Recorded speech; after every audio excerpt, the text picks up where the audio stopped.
All right. Shabbat shalom. Shabbat shalom. Shabbat shalom. We are back. Continuing with our look at the triennial Torah portion. This week we are going to be looking at two chapters. We have two chapters to go through. One will spend more time in than the other. Actually, I almost want to read these in reverse. I think we're going to read these chapters in reverse. We have more to say about chapter 35 than 36, but I don't want to skip over 36. So we'll just go ahead and actually read 36 first. Talk a little bit about it, and then we'll read 35. But this week's portion is Kum. Kum, which in the Hebrew is arise. Arise. Okay? So we're going to go ahead and get right to it. As I said, we're going to go in reverse. So let me pull up for us Bereshit chapter 36. We're going to start with 36 and go ahead and read that, and then we'll talk about that some, and then we'll go back and read chapter 35. All right, let me go ahead and pull this up here. 36, chapter 1. Oh, wait a second. I got the wrong book. Here we go. 36. Oh, it's got a lot of verses here. Oof, get you some water there, boy. All right. Go ahead and start reading there. At verse number 1. You saw this. I'll make sure I'm in the scriptures version. And this is the genealogy of Esau, who is Edom. Esau took his wives from the daughters of Canaan. Adah, the daughter of Elon, the Hittite, and Oholibamah, the daughter of Anah, the daughter of Sibon, the Hivite, and Basemath, Yishmael's daughter, sister of Nebaioth, and Adah bore Eliphaz to Esau. And Basemath bore Reuel, and Oholibamah, I'm butchering these names, bore Yeush, and Yalam and Korah. These were the sons of Esau, who were born to him in the land of Canaan. And Esau took his wives, and took his sons and his daughters, and all the beings of his household, and his herds, and all his beasts, and all his possessions which he had gained in the land of Canaan, and went to a land away from the presence of his brother Jacob. For the possessions were too great for them to dwell together, and the land of their sojournings could not support them because of their herds. So Esau dwelt in Mount Seir. Esau is Edom. And this is the genealogy of Esau, the father of the Edomites, in Mount Seir. These were the names of Esau's sons: Eliphaz, son of Adah, wife of Esau, and Reuel, son of Basemath, wife of Esau. And the sons of Eliphaz were Taman, Omar, Sepho, and Gatam, and Kenaz. And Timnah was the concubine of Eliphaz, Esau's son, and she bore Amalek to Eliphaz. These were the sons of Adah, Esau's wife.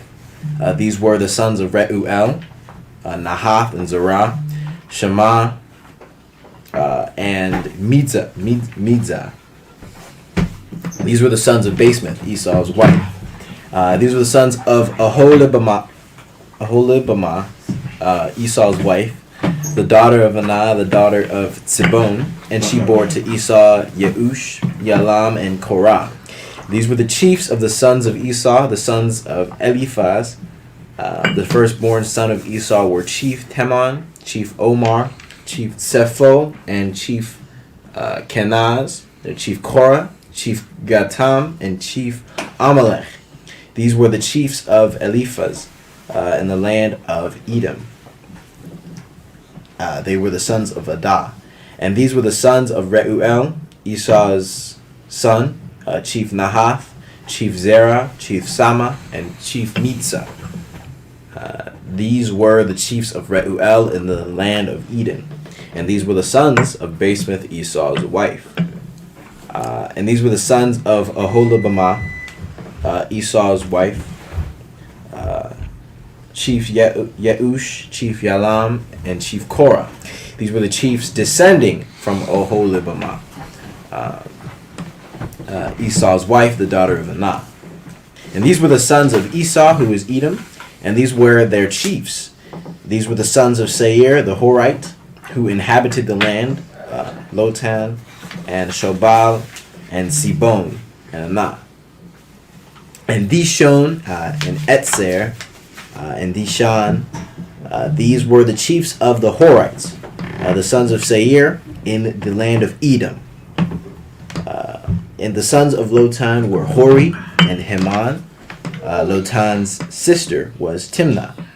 And these were the sons of Shobal, Alwan, and Manahath, and Abal, Shapho, and Onam.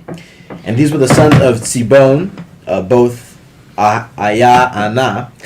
This was Anah who found the water in the wilderness as he fed the donkeys of his father, Sibon.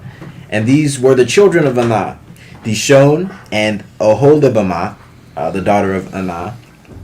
And these were the sons of Dishon, Hemdan, and Eshban, and Yithran, and Keran. And these were the sons of Etzer, Bilhan, and Zaawan, and Akan. These were the sons of Dishan, Uts, and Aran. These were the chiefs of the Horites, Chief Lotan, Chief Shobal, and Chief Sibon, Chief Anah, Chief Dishon, Chief Etzer, and Chief Dishan. These were the chiefs of the Horites according to their chiefs in the land of Seir. And these were the sovereigns who reigned in the land of Edom, before any sovereign reigned over the children of Israel. And Bela the son of Beor reigned in Edom, and the name of his city was Din Haba. And Bela and Yobab, son of Zerah, and Botzra reigned in his place. And Yobab died, and Husham in the land, and Husham of the land of the Temanites reigned in his place. And Husham died, and Hadad, son of Bedad, who struck Midian in the field of Moab, reigned in his place. And the name of his city was Awith. And Hadad died, and Samlah of Masrekah reigned in his place. And Samlah died, and Shaul of Rehoboth by the river reigned in his place. And Shaul died, and Baal Hanan, son of Akbor, reigned in his place. And Baal Hanan, son of Akbor, died, and Hadar reigned in his place. And the name of the city was Pau. And his wife's name was Mehetabel, the daughter of Matred, the daughter of Mezahab.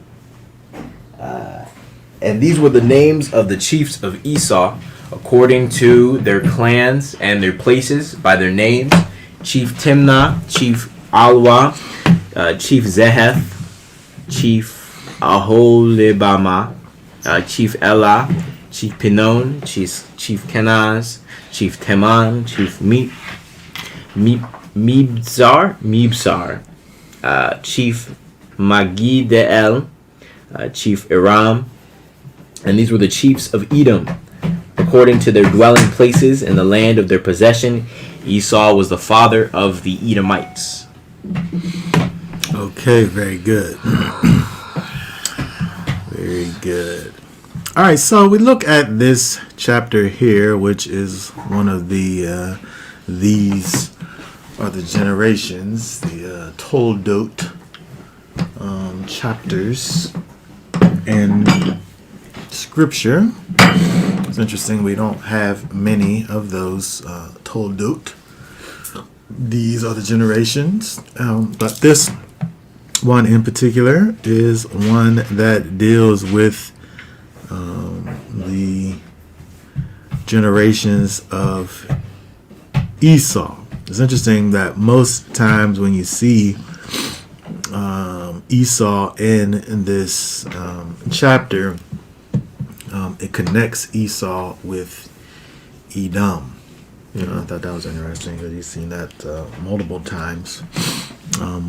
Even as it ends, Esau is the father of the Edomites. And so, you know, I wanted to look at this just briefly, just go over some of the things that we look and see over here. It's interesting that when we look at the genealogy of Esau, the Edomites, compared to when we think about Israel, we think about Yaakov. It's interesting, you know, thinking about this now. We think about Esau and his name, right? When we think about Edom, you know, we kind of think about earth. You know, he's red. He's ruddy, right? As the earth is. And Esau, Edom, you know, really is a picture of, from a spiritual perspective, pure carnality, right? You know, that really was the difference between, one of the main differences between Jacob and Esau, right? Esau, Edom, was this man who was, you know, he was wild. He was, you know, he was about nature, right? He was a hunter. He was a gatherer. He went out into the field, right? He was one with the earth, right?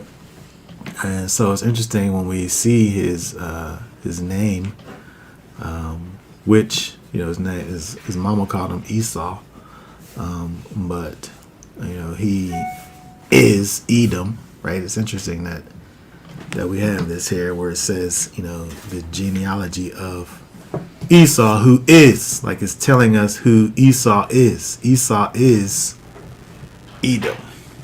Let's look at this for a moment here. Oh, pushed the wrong button, sorry.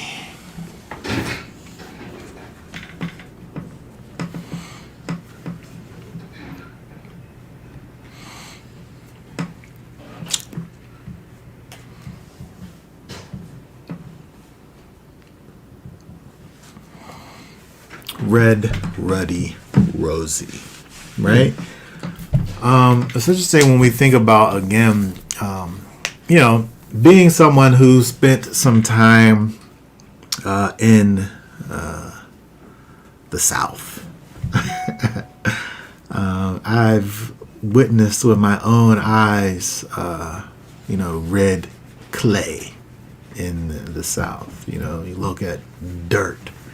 You know, dirt up here, you know, I'm saying up here because, you know, I am a Yankee. I'm a northerner. In the truest sense of the word, I was born in one of the northernmost states in this republic. And, you know, spent the most part of my life, in the north. And so our dirt, is it's dark. It's almost black. It's brown. Different types, shades of browns and things, right? But that red clay, right, is interesting color. But still, thinking about, what it represents, right, is, again, from a spiritual standpoint, this earthiness, right? And that's what Edom was. He didn't have any thoughts for, those things which were spiritual. When we look at his, the wives that he chose, the peoples that he intermixed with, it's the exact opposite of what it is that his father and mother, and their father and mother, wanted for their peoples, right? Just from a natural standpoint, he had every opportunity to really choose for as his mates, whomever he wanted. But it seems as if when we look at his choices, they were the furthest away from what it is that his family ways were.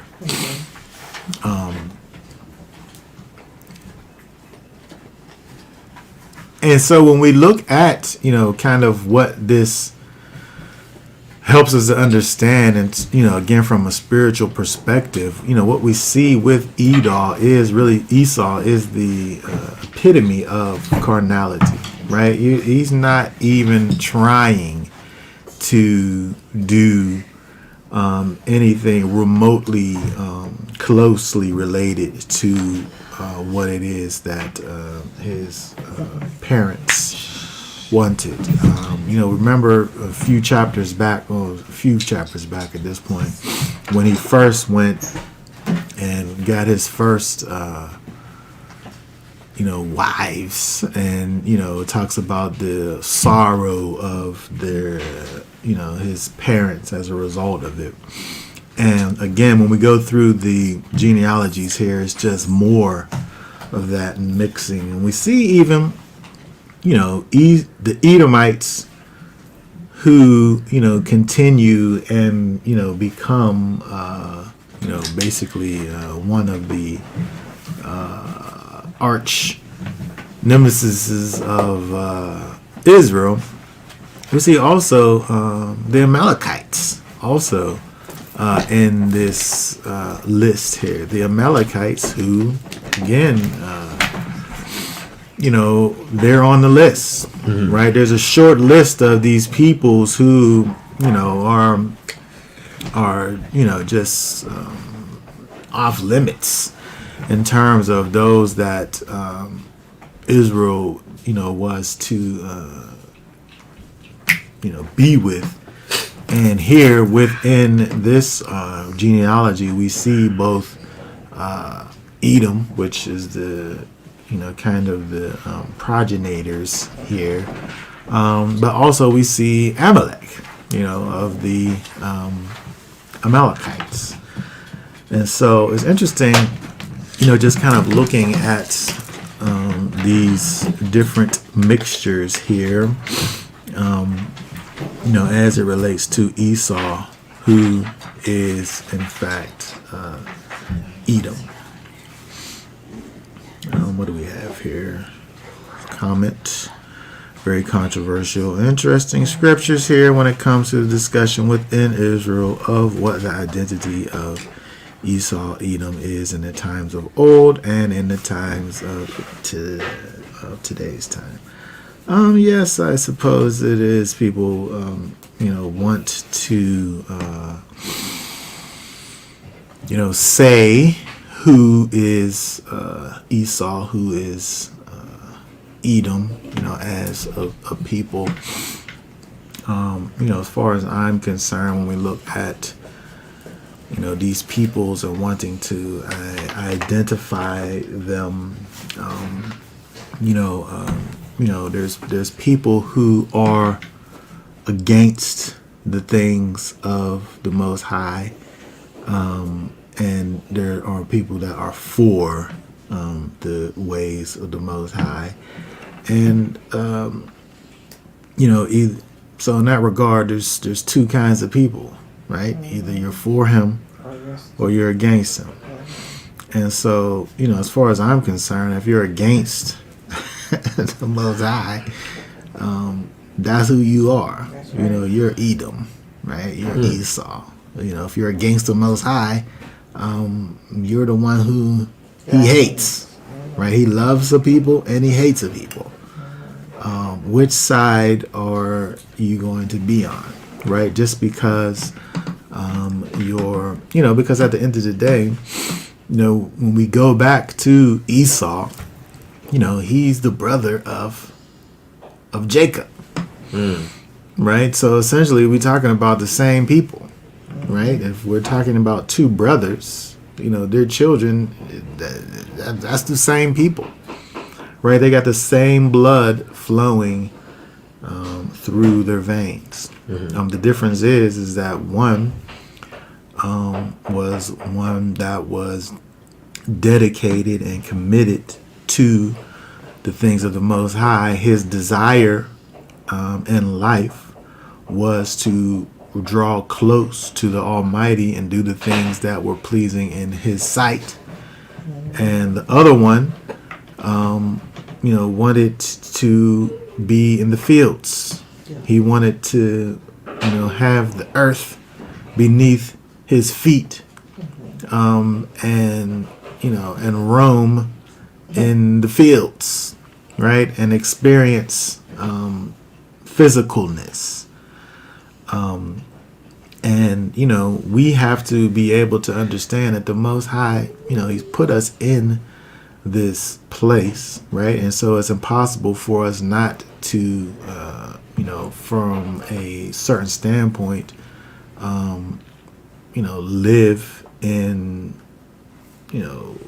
this carnal realm. But we have to be able to interact with carnality from a spiritual perspective, right? And put everything in its proper perspective, and understanding that the Most High is in fact the creator and sustainer of all things, and the only reason why we're able to be in this place at all, or do anything, or have anything, or progress in any way, is because of the grace of the Most High.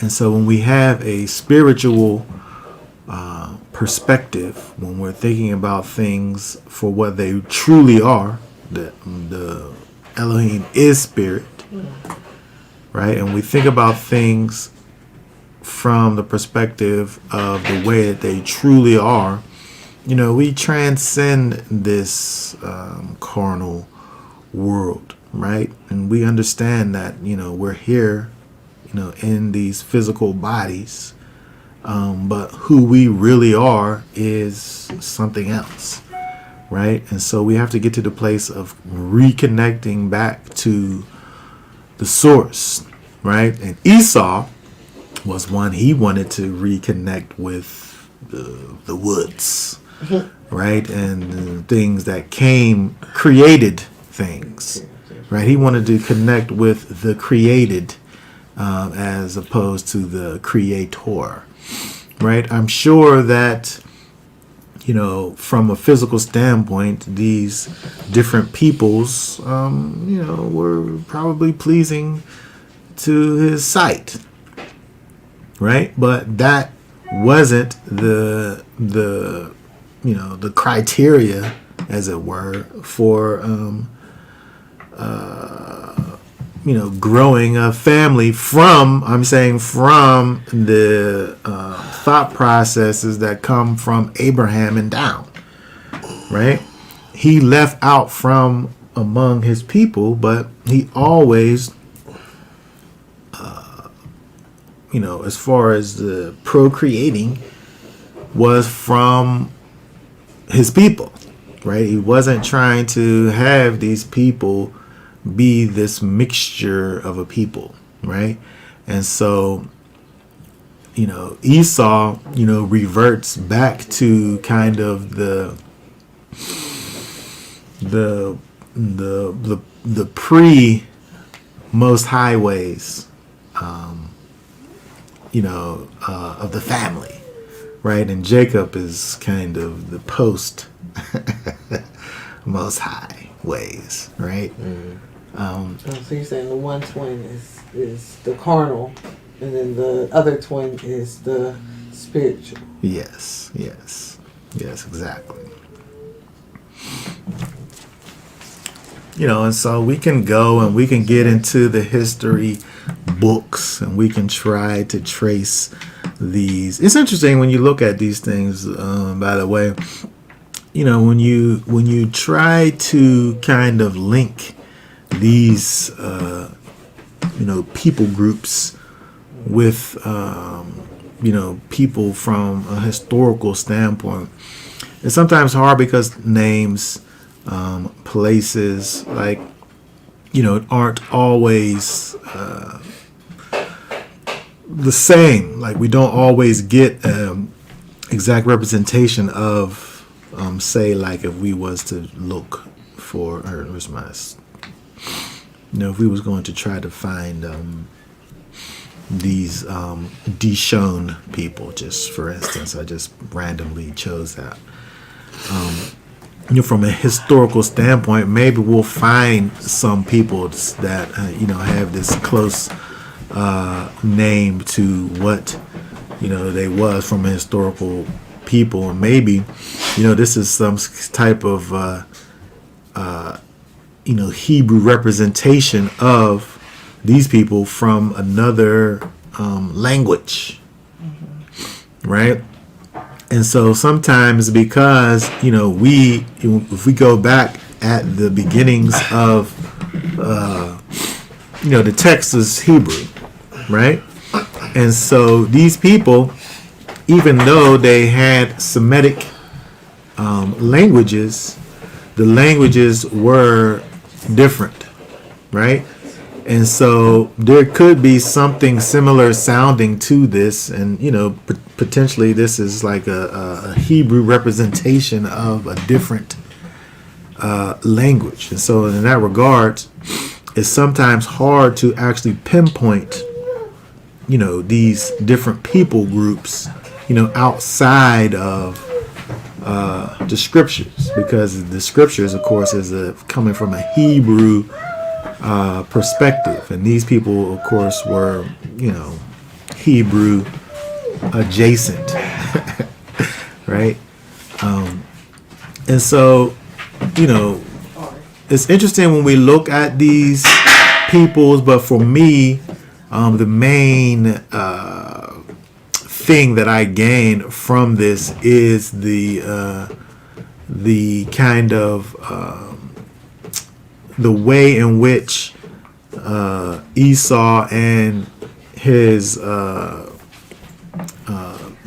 descendants just continued in ways that are totally contrary and opposite of what the forefathers would have for them to be doing, and just continues the separation that was already created based on the desires of the original father, which here is Esau. Right, so Esau, who didn't have a desire for the Most High continued to birth, and then in his generations, he continued to birth those who didn't have a desire after the Most High. They had a desire after their father, right? And the things that his father wanted in life, right? And they continued in that.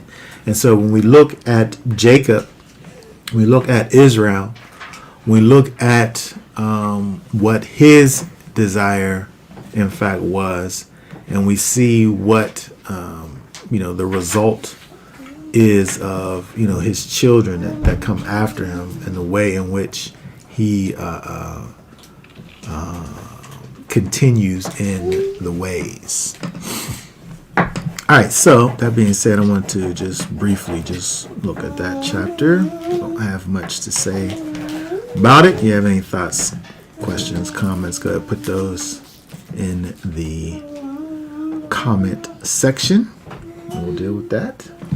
But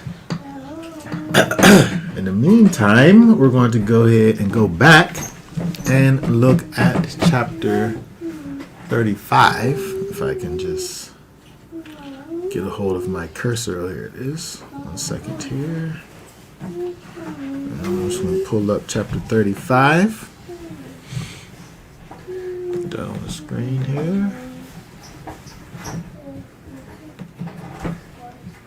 We'll go ahead and read that 35. and discuss verse 1. 35 says, And Elohim said to Yaakov, Arise, go up to Bethel, and dwell there, and make a slaughter place there to El, who appeared to you from where you fled from the face of Esau your brother. And Yaakov said to his household and to all who were with him, Put away the foreign mighty ones that are among you, and cleanse yourselves and change your garments.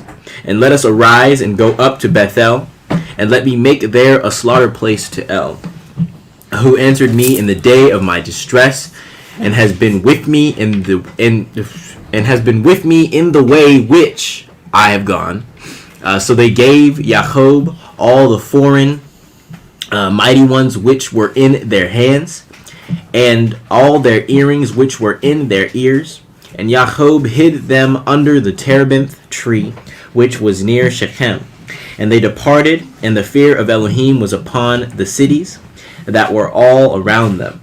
And they did not pursue the sons of Yaakov. And Yaakov came to Luz. That is Bethel, which is the land of Canaan, he and all the people who were with him. And he built there a slaughter place, and called the place El Bethel, because there Elohim appeared to him when he fled from the face of his brother. And Deborah and Rivkah, Deborah, Rivkah's nurse, died, and she was buried below Bethel under the terebinth tree. So the name of it was called Alon Bakuth. The Elohim appeared to Yaakov again when he came from Padan Aram, and blessed him. And Elohim said to him, Your name is Yaakov. Your name is no longer called Yaakov, but Yisrael is your name. So he called his name Yisrael. And Elohim said to him, I am El Shaddai. Be fruitful and increase. A nation and a company of nations shall be from you, and sovereigns come from your body. And the land which I gave Abraham and Yitzchak, I give also to you. And to your seed after you I also give this land. And Elohim went up from him in the place where he had spoken with him. And Yaakov set up a standing column in the place where he had spoken with him, a monument of stone, and he poured a drink offering on it, and he poured oil on it. And Yaakov called the name of the place where Elohim spoke with him Bethel. Then they set out from Bethel, and it came to be when there was but a little distance to go to Ephrath, that Rachel began to give birth, and had great difficulty giving birth. And it came to be, as she was having great difficulty giving birth, that the midwife said to her, "Do not fear, for it is another son for you." And it came to be, as her life was going out, for she died, that she called his name Ben-Oni. But his father called him Benjamin. So Rachel died and buried on the way to Ephrath, that is Bethlehem. And Jacob set a standing column on her burial place, which is the monument of Rachel's burial place to this day. And Yisrael set out and pitched his tent beyond the tower of Ader. And it came to be, when Yisrael dwelt in that land, that Reuben went and lay with Bilhah, his father's concubine, and Yisrael heard about it. And now the sons of Jacob were 12. The sons of Leah were Reuben, Jacob's firstborn, and Shimeon, and Levi, and Yehuda, and Issachar, and Zebulun. The sons of Rachel were Joseph and Benjamin. The sons of Bilhah, Rachel's female servant, was Dan and Naphtali. And the sons of Zilpah, Leah's female servant, were Gad and Asher. These were the sons of Jacob, who were born to him in Padan Aram. And Jacob came to his father Yitzchak at Mamre and Kiriath Arba, that is Hebron, where Abraham and Yitzchak had dwelt. And the days of Yitzchak were 180 years. So Yitzchak breathed his last and died, and was gathered to his people, aged and satisfied of days. And his sons Esau and Jacob buried him. Okay, very good. All right, so interesting. Well, I guess since we're kind of going in reverse, maybe we'll start in the end of the chapter. We go back to the beginning just because it's here. It's interesting that first of all, we see over here as it ends, as the father here, I'm reminded of the Godfather. When I read this, as in the Godfather, where the father dies, and then Michael goes in and kills his brother. Does he do it after the father or the mother dies? I can't remember. I think it might be after the mother dies that he kills his brother. But it's the same ideas where he don't want to cause that kind of pain for his parents.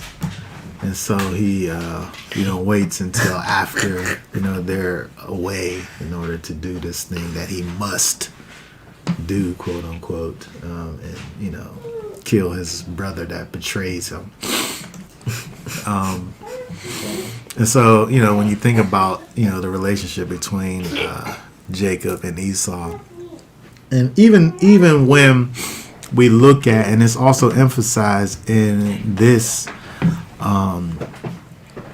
chapter, and I think that in many ways is under emphasized, is that this really is kind of a defining moment that Yaakov experiences when he goes back to his land. His interaction with Esau, and the way that the Most High, the whole reason why he has this place that he finds is because of what it is that the Most High had done for him in his travels, who kept him and protected him on his way. And so when we look back at Abraham with the way that he has the binding of Isaac, and this is kind of his defining moment that he experiences. The defining moment that we see for Jacob is, the way that the Most High kept him, back in, the meeting of Esau and Jacob. The only reason why we have this, when we think about what this actually is, it's a supernatural intervention that takes place, because the way in which Esau greets Jacob is just totally like uncharacteristic of what actually should be happening. And so when we see this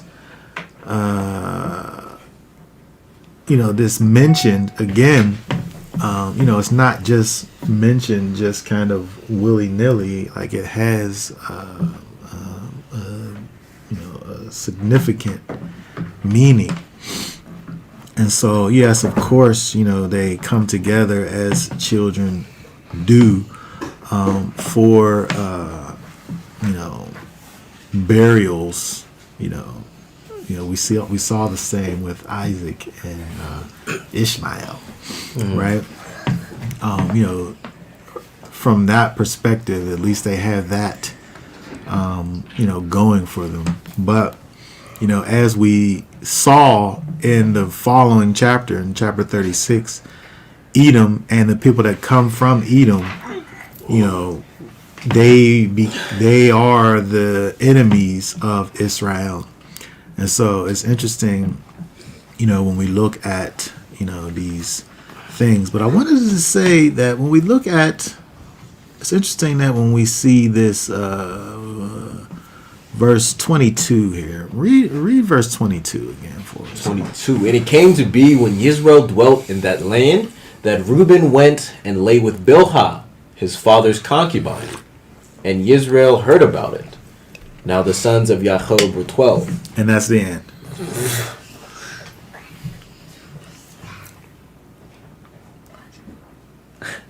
Just how I'm just sitting here and I'm not saying anything about it. That's kind of like what we have there. Like Reuben goes. It seemed like he didn't. Seemed like he had another silent moment when that happened. Yeah. Like where he could have been outraged. Yeah. But there was just like he heard about silence. it. That's it. He heard about it. Mm-hmm. I think that's kind of par for the course as relates to Jacob's responses. Jacob. His responses are kind of minimalist, to say the least. Inappropriate. And I'm saying inappropriate because it don't seem that he has the appropriate response to things. We just looked at the way that he responded to Dinah, which was basically silence, right? He was there, his sons were there, and the people who are speaking are his sons. And we have this thing, I feel like Reuben obviously had no respect for his father. But not enough anyway. I'm just going to say he didn't have any respect for him. His actions teach us that he didn't have respect for his father. Where he was, where he was able to just do what he did. Right? And this verse here helps us to understand that, where he does this thing that is against his father, no matter what the relationship is between Yaakov and Bilhah, right? Because of the positions of just who they are, that really should have just been enough for Reuben to just be like, this ain't right. concubine My wife. dad's concubine, my brother's mom. There's just so many levels. This is my brother's mom. Right? And this is what, and so, this verse, is giving us some things, right? Even, in the verses, it's interesting how silence actually teaches us things, because the silence, the things that the verse isn't saying, is actually saying things to us, right? The fact that Reuben would even think to do what he did there shows us something about Reuben and how he feels about his father. The fact that we hear that Yisrael, it's interesting, Yisrael is the one that heard about it. Yisrael heard about it, and he does nothing. We don't hear about him doing anything. And I think, again, this is the paradox, really, of Jacob, of Israel, where we see kind of this seesaw, this going back and forth in terms of behaviors, right, and characteristics, right? There's things that we see instabilities in Jacob. And I think that is something really important to kind of the title of this particular chapter that we'll go into once we go back to the top. But, looking at the actions or the lack thereof of Jacob / Yisrael,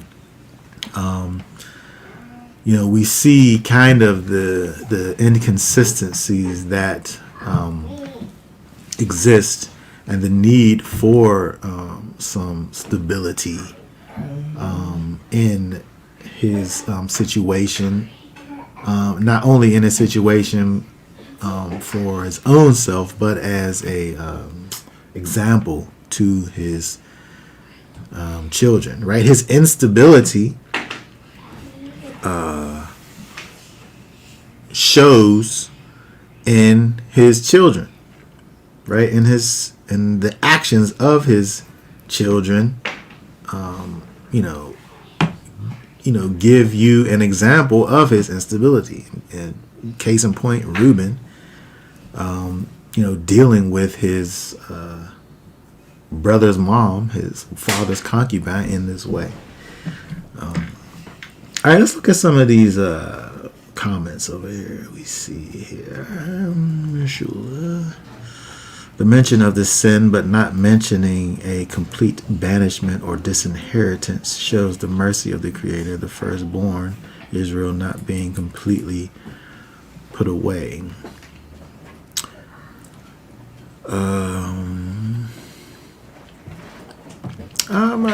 Okay, that's how would you say, optimistic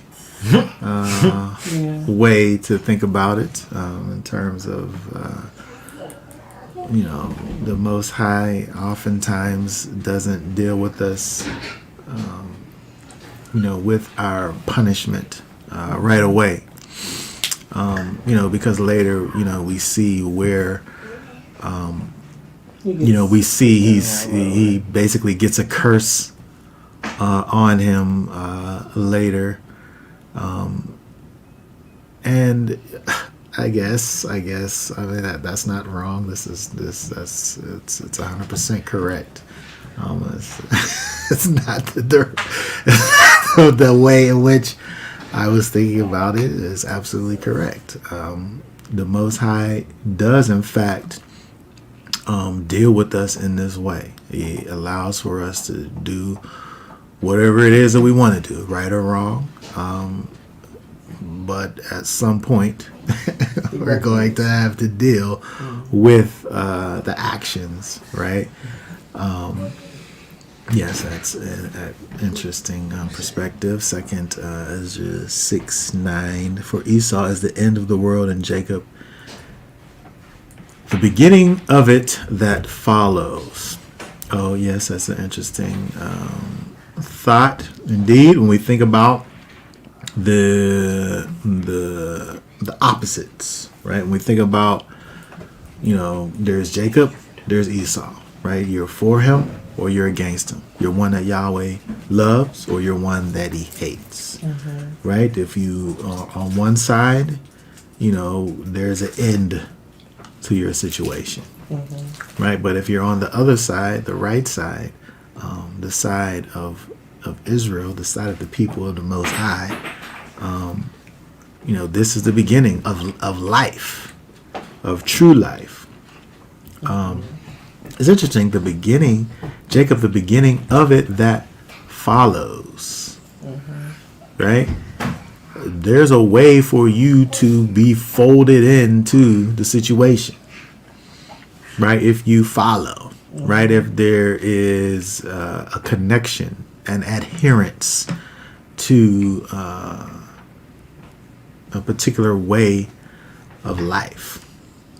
Okay, very good. All right, so let's go back. Let's go up here and look at some things, right? Because when we think about what we see over here with Yaakov, with Yisrael,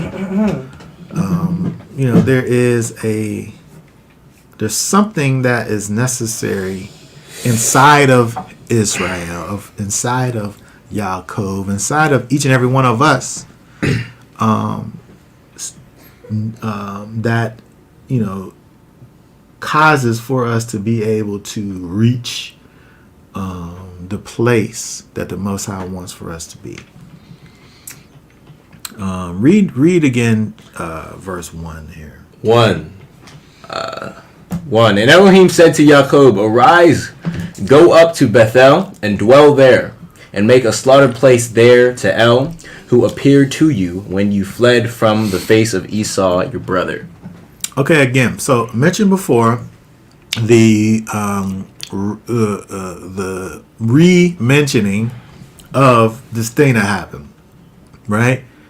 Make a slaughter place there to El, who appeared to you when you fled from the face of Esau your brother. This is like unto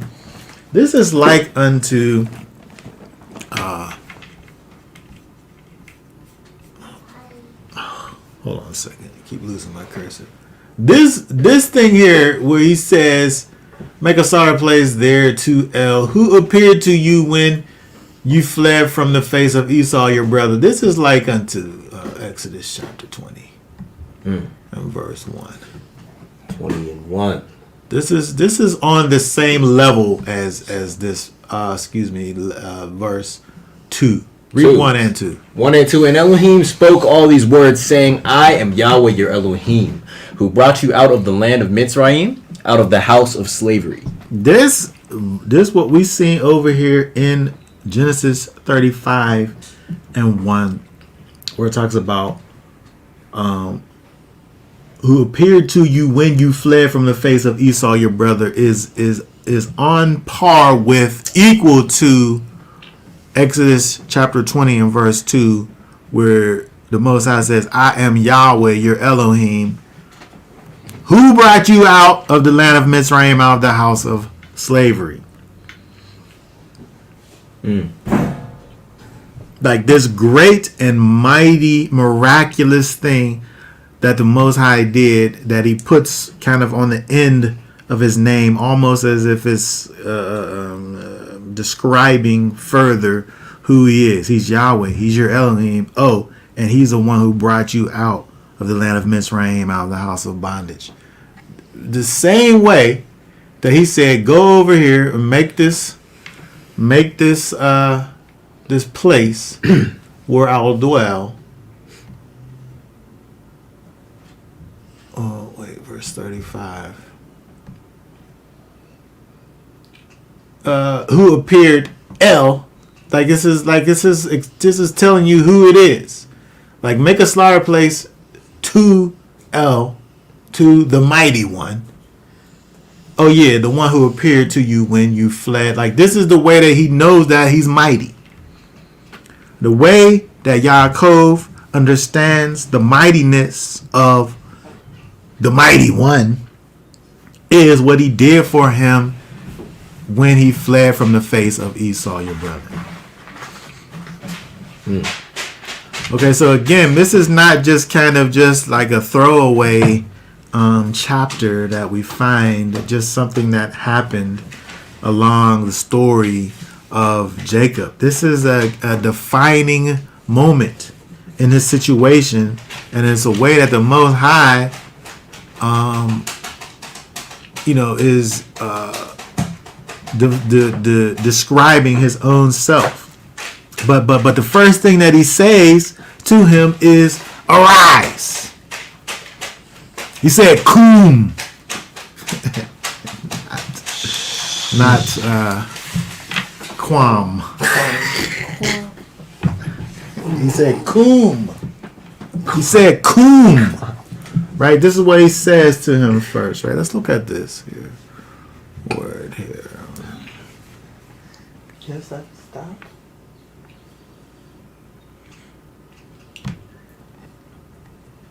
To rise. To rise in various applications, literally, figuratively, intensively, and causatively. Right?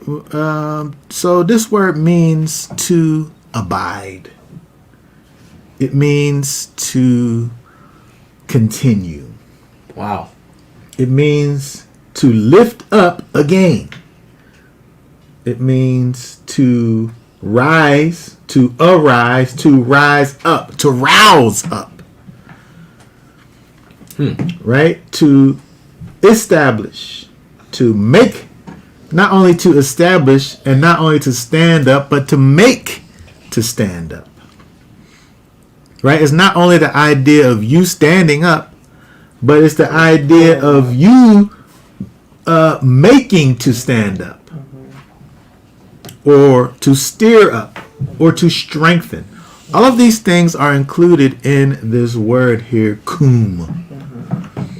Right? And so when we think about this word here, kum, which literally means to rise, to arise, and we think about this from a figurative standpoint, right? We think about this in the figurative sense.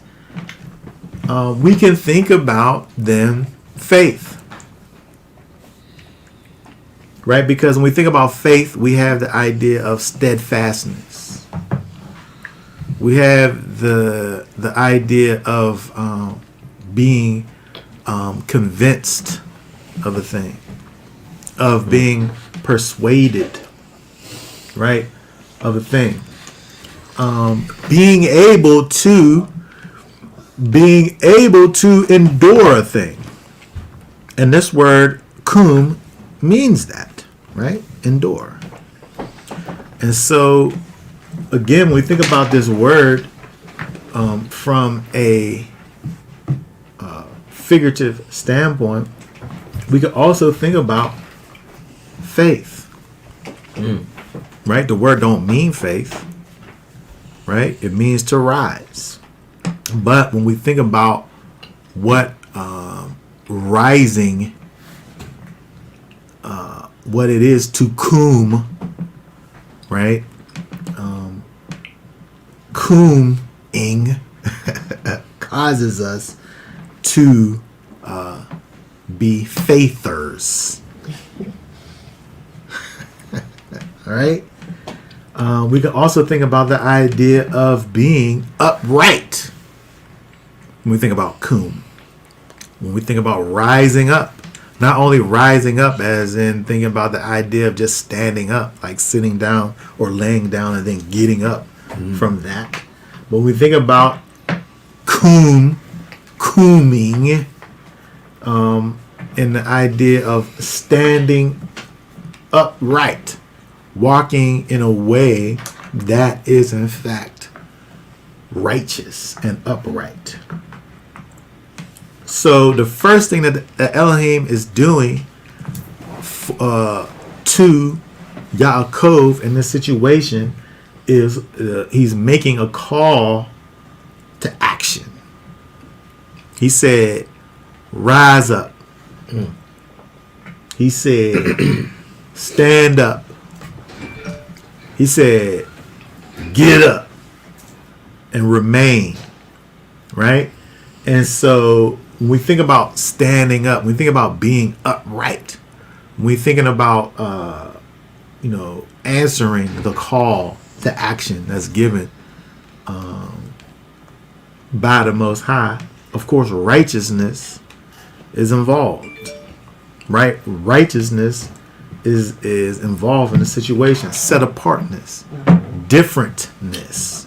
Right? It's necessary for the first thing that Yaakov needs to do is to understand that there is a necessity to be set apart. There's a necessity to be different from everyone else. There's a necessity to align himself with the ways of his fathers, which is the ways of the Most High, no matter what. Right? We see when we think about the next chapter, chapter 36, Esau, he wasn't set apart. He was just like the rest of the people. He just went out and found whatever kind of wife he wanted to find. Right? But there were things that connected Jacob. At this point, there's just these kind of few little things, right? That there's no codified Torah at this point, right? There's not even a people. It's the foundation of the people, right? But there's these things that the Most High has, these parameters that he set for his people to be doing.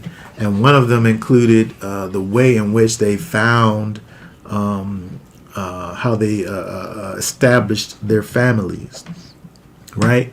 But kind of an overarching thing that we could think about is just abiding with and to adhering to the parameters that are set by the Most High.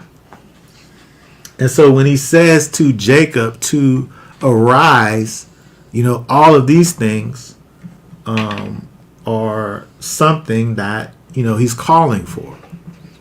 When he says arise, the first thing that you must do before you're able to stand up. Well, first of all, let's look at this here. Let's see what. Let's see. Well, we'll just put in here what specifically you thinking about when you think about Isaiah chapter 60, because it is kind of a whole chapter, right? Just put it specifically what it is that comes to mind in the comments, and we'll keep on going. We'll come back. But the thing that is necessary, in order to arise, to stand up, to answer the call, to in fact stand up, to walk in righteousness, to walk in set apartness and differentness, to walk in faith and steadfastness, is to have a desire within you to do it. You gotta want to do it. Most High is calling for him to stand up. If you don't want to stand up, he's not going to stand up. Right? There has to be a desire first. Right? Let's look at this real quick. Let's go over to Psalms 10. Read verse. Psalms. Read verse 17. 17 says, Yahweh, you have heard the desire of the lowly ones. You prepared their heart. You incline your ear.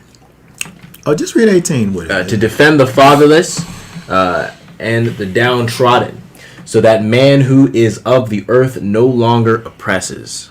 Okay, very good. So there's a distinction that's made here. There's those that have a desire for the Most High. And there's those that who are of the earth. There's those who are oppressed. There's those that are the oppressor. The oppressed in this situation are those that have a desire. The King James says of the humble. So they're humble, these people. And they have the humble have a desire. You in this situation is Yahweh. The Most High prepares the humble's heart. The Most High inclines his ear to the humble. When we think about the humble, these ones, this is a characteristic of the Most High, in fact. And so these are ones who are walking out the character of the Most High. Their desires, those ones' desires, are in line with the Most High.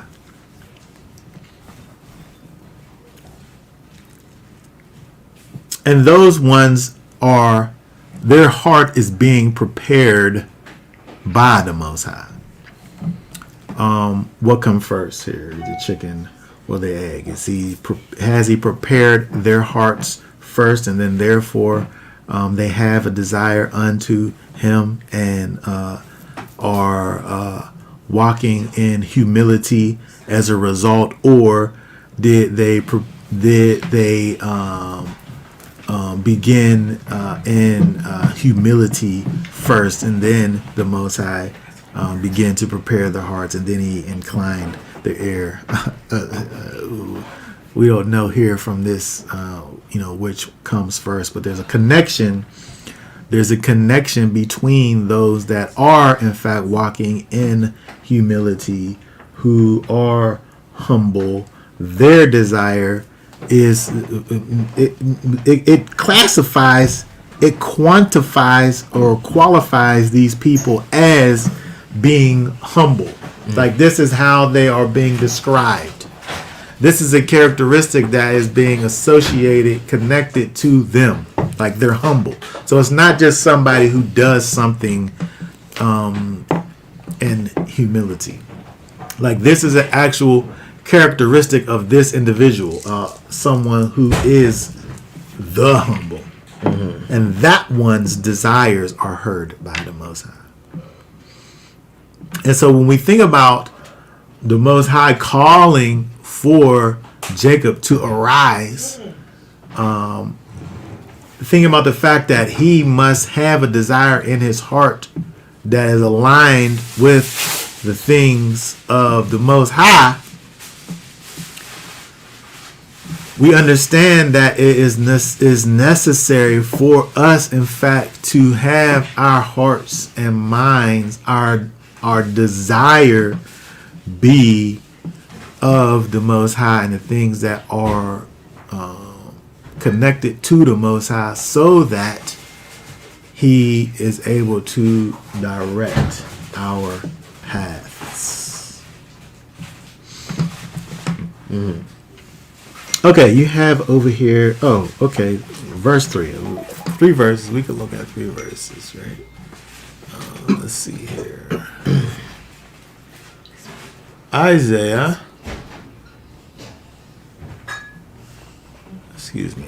60. Isaiah. Isaiah got a lot of chapters.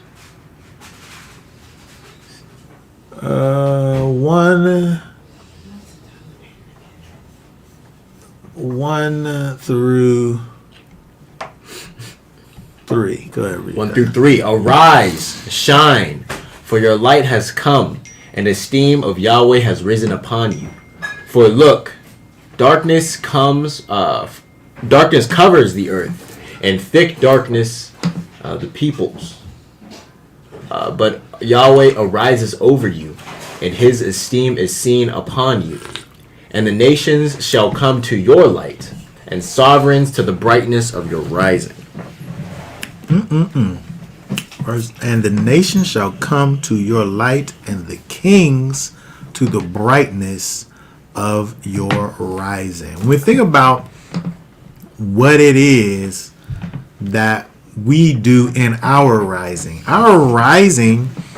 our cooming is only a result of the Most High through his son Yeshua coming and dwelling on the inside of us, causing us to manifest the light of the world who is in us, Yeshua HaMashiach. And so when he calls for Jacob to rise, he's causing for his desire to be changed and transformed. He's calling for the Most High's character to be manifest in Jacob, and for Jacob to be walking in that said character. And so when we think about the idea of this word here, kum, to rise, and the idea of shining being connected to the rising, us spreading the light that is in us for all the nations to be able to see. All of this is connected to us being a manifestation of the Most High in us, right? Again, through the Ruach HaKodesh. All of this is connected to what I'm saying that is necessary to rise up, is to cause for your desire to be aligned with the Most High. We have to have our desire be in alignment with the Most High. And this is what he's calling for Jacob to do when he says to arise. Right? There's other things that he's saying after that, but the first thing that has to happen, that in his mind he has to be able to, Jacob that is, has to be able to desire to actually do the thing that the Most High is calling for him to be doing. Right? And we see over here also in Isaiah chapter 60, this is our word here, kum. Right? So we know that that Messiah, Mashiach, is going to arise. Right? He is in fact the glory of the Most High. But we also must arise, and in doing so will be manifesting the spirit of the Most High in us. Right? So yes, absolutely, there's absolute connection here.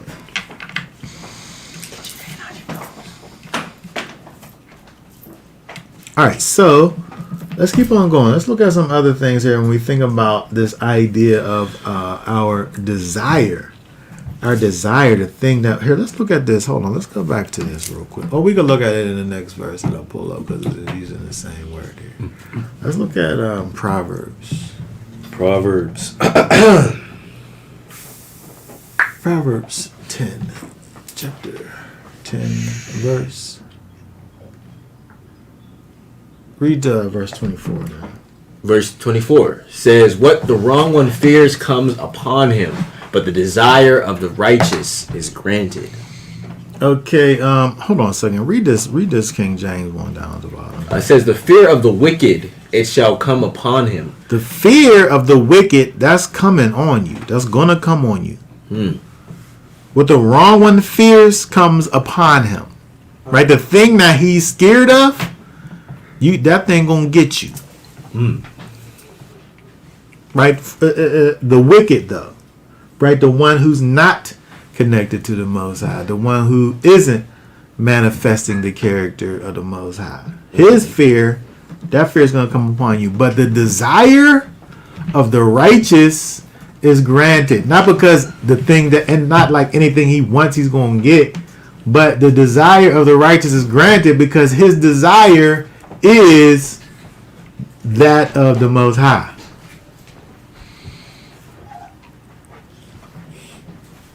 Right now, like he's going to say, well, I desire $1 million and then money is just going to fall out the sky. Right? The desire of the righteous who's walking in righteousness, his desire is granted because he's aligned himself with the Most High. Let's look at this word here.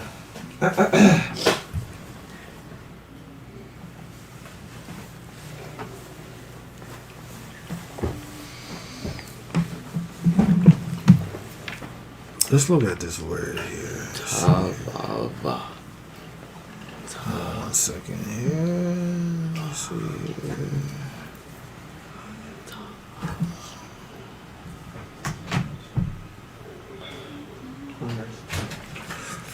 Ta'ava, a longing, right? A delight, satisfaction, right? It's not just any old thing, though, right? It's a specific thing that's pleasing unto the Most High, right? Let's see here.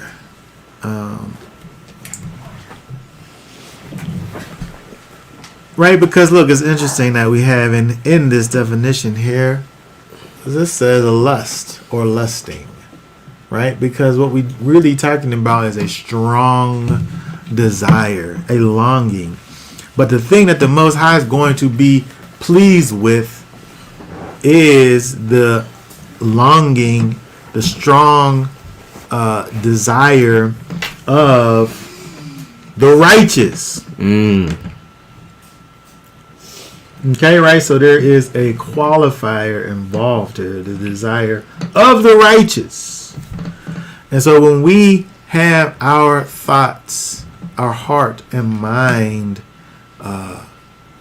connected to what is the Most High will have for us to be doing, he grants our situation. But that's a decision that has to be made first in our minds.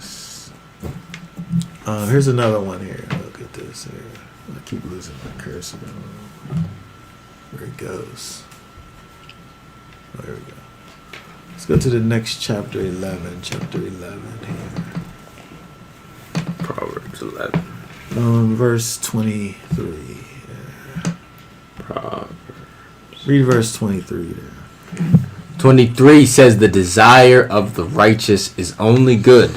The expectancy of the wrong is wrath. The thing that's coming to the wicked is wrath. Expect that. You should expect that. The expectancy of the wrong is wrath. Wrath is the thing that the wicked should rightfully expect. Right? But the desire of the righteous is only good. Right? There's only good things that the righteous are desiring. And so the thing that we're trying to bring out here is the idea that one's desire, you know, the thing that is driving you, the thing that is causing for you to move forward in life first has to be directed towards the Most High. Then you're able to be aligned with what it is that he's calling for you to do. And so we see over here when we look at Genesis 35 and verse 1, when he says to Yaakov, Kum, all of these things are implied over here. When he's saying to rise up, when he says he's saying to Kum, to Jacob, there's a way that you're supposed to be that. And again, we think about Yaakov, where there's times where he isn't that. It's necessary for him to actually be what it is that the Most High called for him to be. Kum, he says to him. Before you come over to the place and dwell there, I'm going to need for you to stand up. I'm going to need for you to be in a situation where you're standing, and also while you're standing, you can cause others to stand with you. Because all of this is incorporated in this word here, kum. Right? While you've made good within yourself, you can also make good. Right? All of this is incorporated in this word here, kum. While you've risen, why don't you go ahead and cause others also to rise with you? Right? And so all of this is included when he says over here, arise. Right? While you've been established, somebody could sit up here and do something with this right here. They could sit up here and get ready to shout. I could hear that little music. Dun, dun. While you have established, you can go ahead and establish.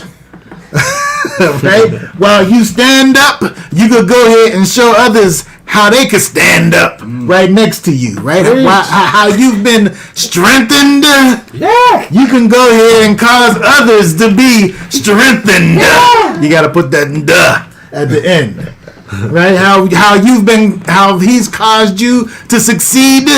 You could go ahead and cause others to succeed. Right? All of this is included when he says to Yaakov over here to arise. Right? There's a way that he's expecting for Yaakov to be, so that he's even able to go to this place to where the Most High is going to dwell there. He wanted for Yaakov to be in a way to go somewhere and dwell there, and that's where the Most High is going to come and dwell there with them. But he got to be a certain way first, and then yes, this part here, verse 2, right? Rise, and not only rise, right? But now what you gonna do after you rise? Now, see, this is the what it is to. Now he's rising, and then now he's calling for these other ones to in fact rise, right? And that looks read verse 2 again for us here, right here. Verse 2, and Jacob said to his household and to all who were with him, put away the foreign mighty ones that are among you, and cleanse yourselves, and change your garments. Okay, very good. So what so something happens over here, right? Because he said, now they done already left from over there where they was at with Laban. They've been gone, and they've been had that whole situation with the Laban sitting up here talking about somebody done took my gods. Who was it? I know it was you. They was right where I left them before, and now they ain't there no more. Where they at? Right? And so they been gone from there, and so Jacob now we can see that he in fact coomed over here. Okay.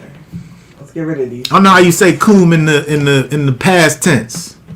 Somebody put coom in the past tense in the comments over here. But he done coomed over here. And so as a result of that, now he's calling for others to coom. Moses said, rise up. And then what he's saying over here is, now that I rose up, it's time for you to rise up. Get rid of these idols that you done got, that you got over here. Get rid of these things.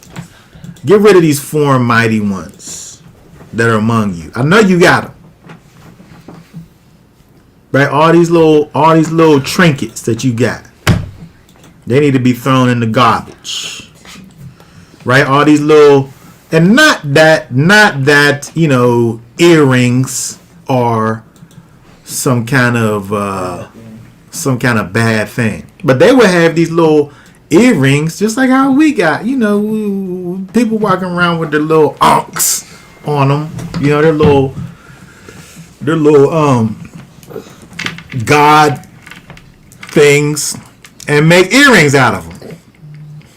It ain't nothing different than what people been doing since the beginning of time. So he's not saying that your earrings is bad, but they had a thing about them. Is just just like we always do, is the things that we like, we make earrings out of them, right?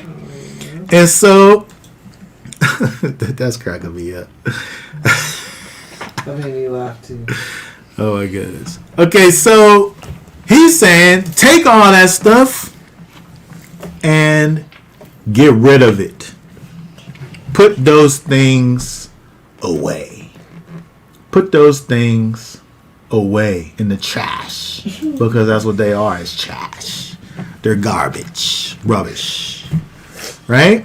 And so again, we see that Yaakov is told to cum, and then what he do? He is told to cum, and then he tells his people then also to cum, to rise up, to cleanse yourself and change your garments. You dirty.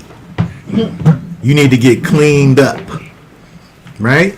And so this is what, when we look at this is an example for us, right? When we went to come to the Most High, I heard somebody talking about this the other day, right? It was just a regular, mainstream Christian person over here, right? And the thing that he was talking about is, the way that our society is moving today. They want to make everything acceptable. Everything common. Everything common, everything acceptable, and even they want this life in the so-called church, where all people, are welcome, and all ideas are welcome. And the guy, he said a good thing, because he wasn't trying to say that all people wasn't welcome, but what he was trying to say, all of their ideas wasn't welcome. Any type of person is able to come. Any type of person. It don't matter who you is and what your orientation is. You could come. But those ideas, though, those things that is attached to you, them things got to go. All of those foreign mighty ones that's among you, those things got to go. You got to be cleansed. Yep.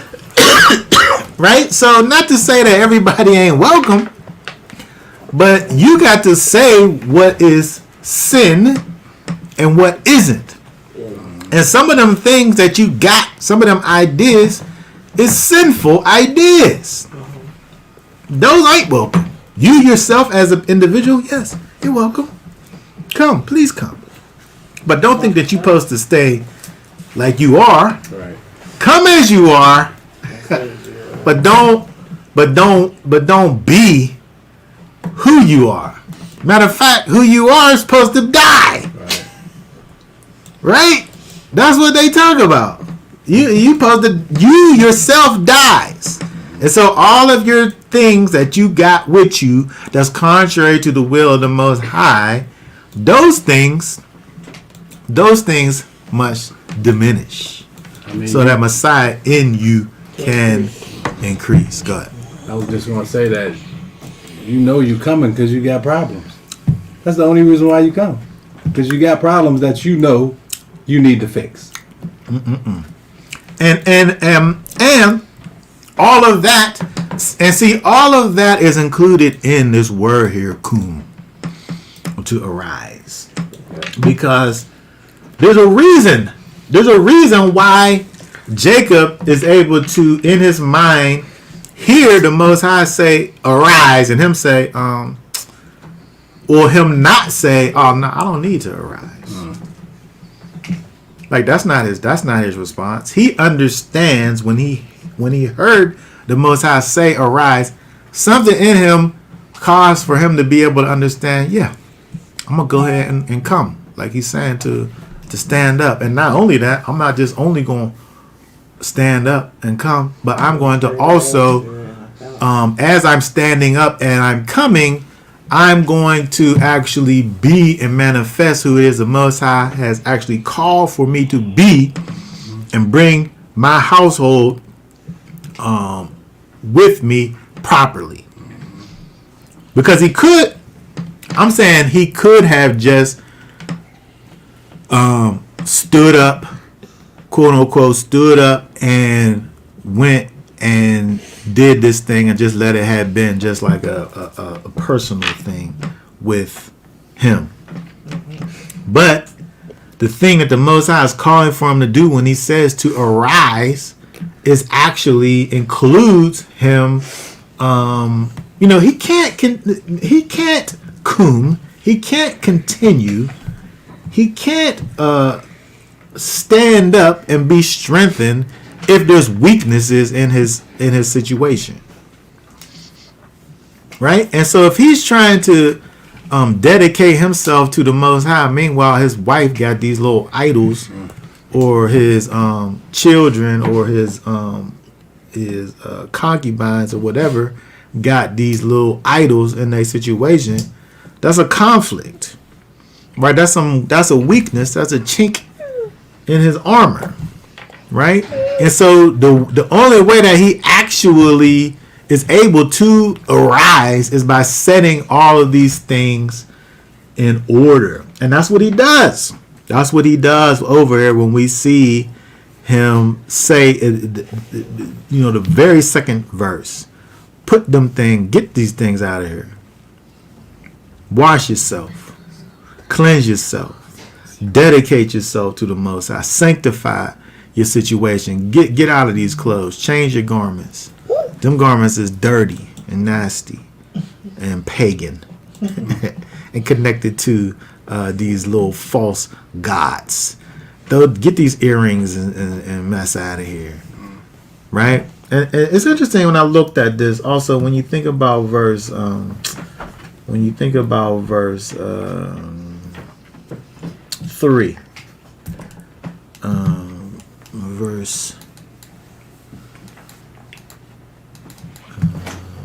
is it verse 3?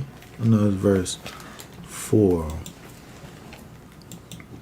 This version here, hey, get that. Where's that interlinear at? I have the interlinear on Bible Hub on my computer. Get that interlinear verse 4. Oh wait, what you mean the other interlinear? Your new interlinear? Yeah, wherever it is, somebody get that. This verse 4. The 35. The scriptures here says, and Yaakov hid them under all the stuff that he took from them, the gods and the earrings and all of that stuff. It says that he hid them under the terebinth tree, which is near Shechem. I want to know if that's ha, if there really is a the there, because there's Yes. Ha. Ela. there is a the there. Hold on a second. Ha. Ela. Interesting.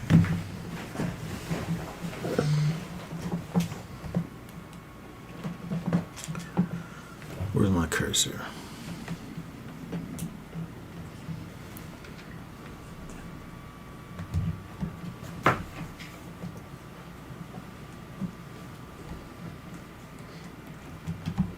Because this one here, we'll look at the What does it other. say? Look at the other one, huh? What does it say on there? What you mean? No, Oh. I just was looking at it on the screen. Oh, on this, I didn't pull up the other version here. Let's see. Okay.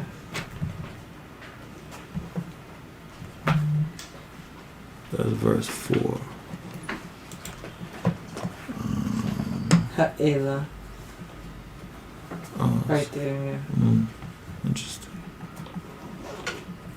Okay, so that's there. Okay, so one thing now we see that I guess in this version that's correct interpretation for it to be the terebinth tree. The interesting thing to remember is that they buried it there in the place where they were and left it there.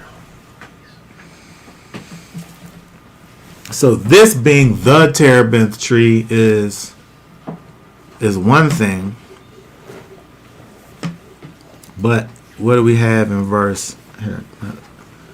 In verse 8, this is just kind of a little tangent. Page 8. But I just was thinking about this as I saw it there.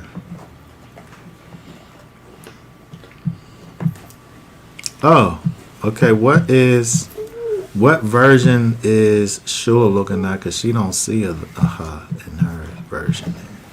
Is it in that book? Where's that book at? It's right here. I'm looking at the internet. Where's the right book? here on the computer. Is it the same book? I want to know, Interlinear. not just any random. You have It's like the blue one. It's the blue interlinear one. the blue one. Yeah, the big blue one that we own.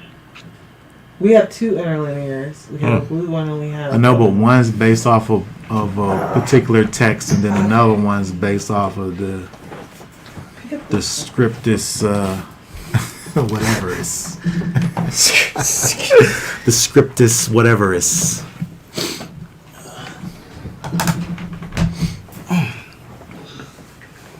I'm only saying that only because I only thought about it because when you look at, say, for instance, oh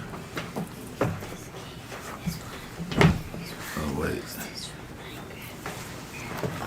hold on. Scriptus receptus. Yes, yes, yeah. Scriptus receptus. You cracking me up. Who's that way? But yes, that's what I'm It's talking right about. here. Here it is. Sorry. Oh, that.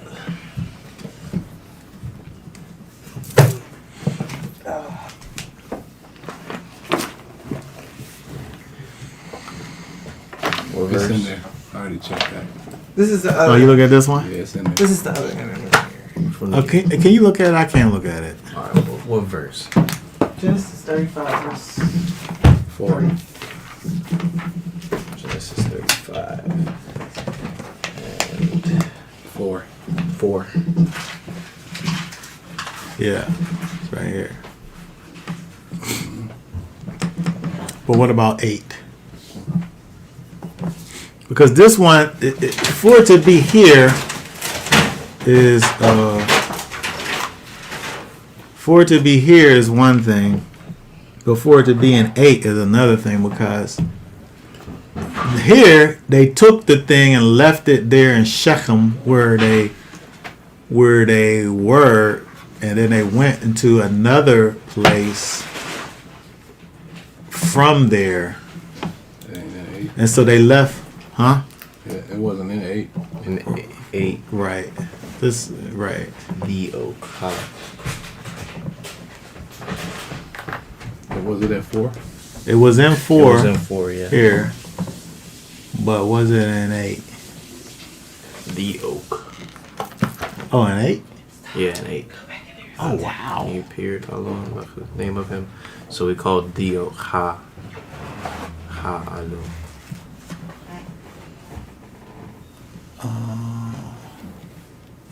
Yeah.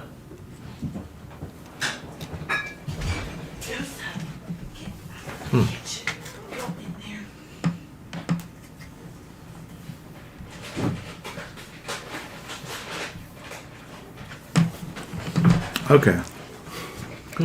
Kind of went on a little side tangent thing. That's interesting.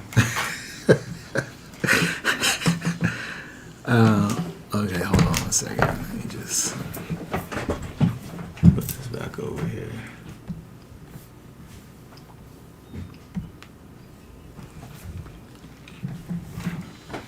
Okay. All that just to say that over here, they were taking this thing. He was getting rid of the things, right? Where it says that he hid them under the terebinth, the oak tree, which is near Shechem. So it could be the terebinth tree, but it's the one that's near Shechem that he took and he left it there. The key is that he's taking this thing and it's not like he's keeping it for like keepsakes. Like he's putting it under this thing where he's just going to go back to the thing. Right? He took the things, the gods, the idols, and he's leaving those things there. And in verse 5, they departed. Right? And they left. Right? And so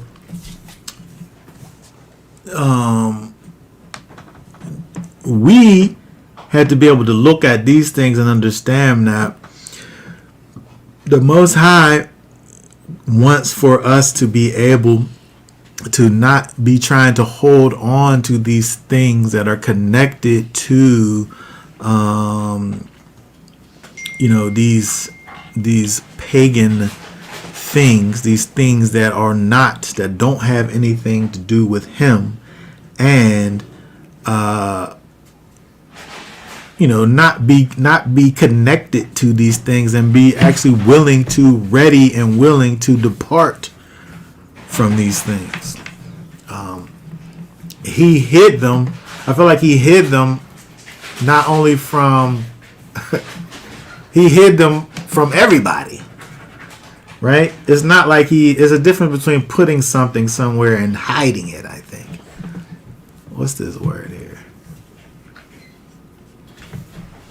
He wanted to put the things away, and in his putting away of the things, it says that he...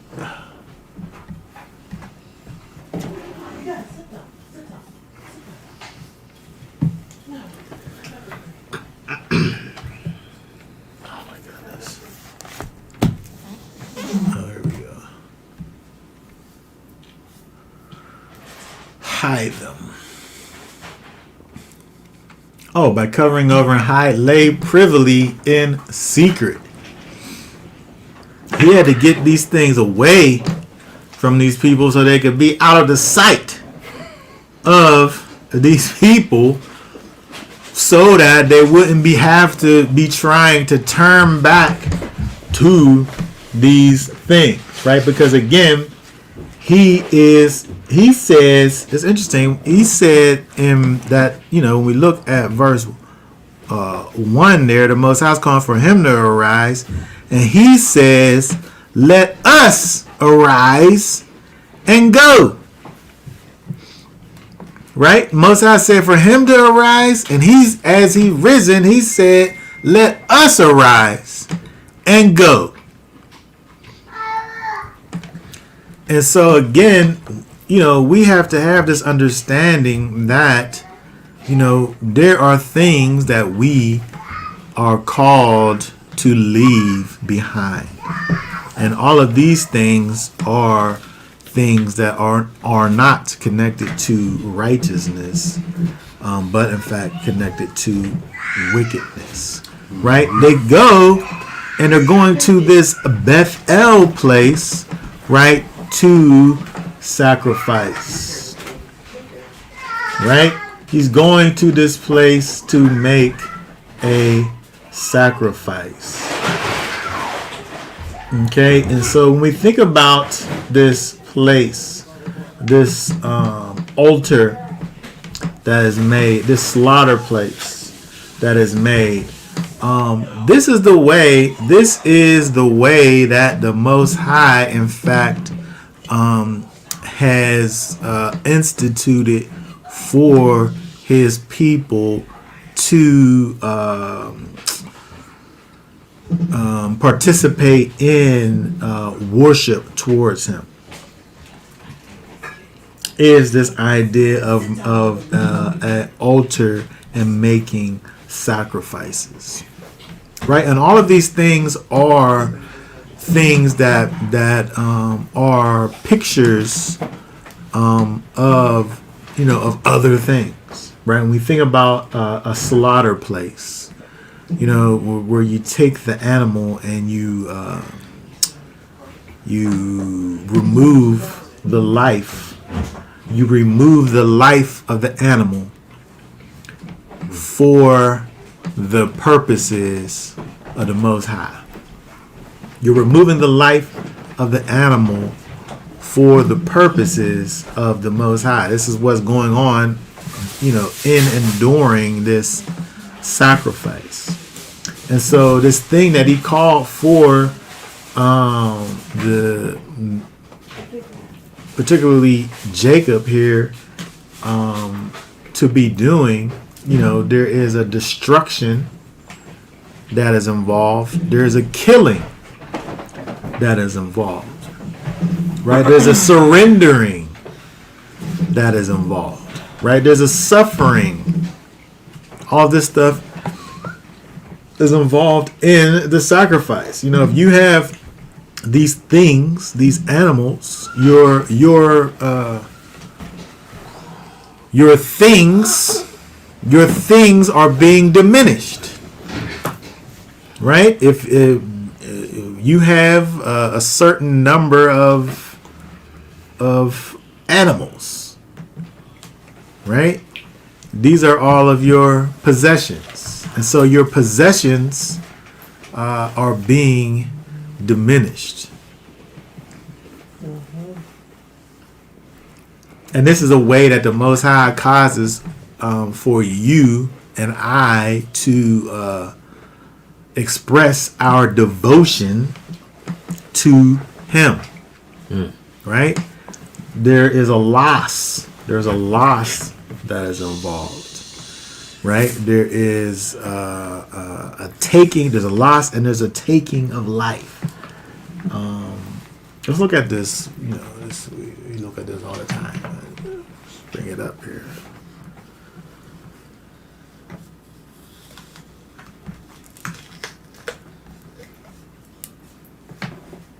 Romans. Here, read. Let's see.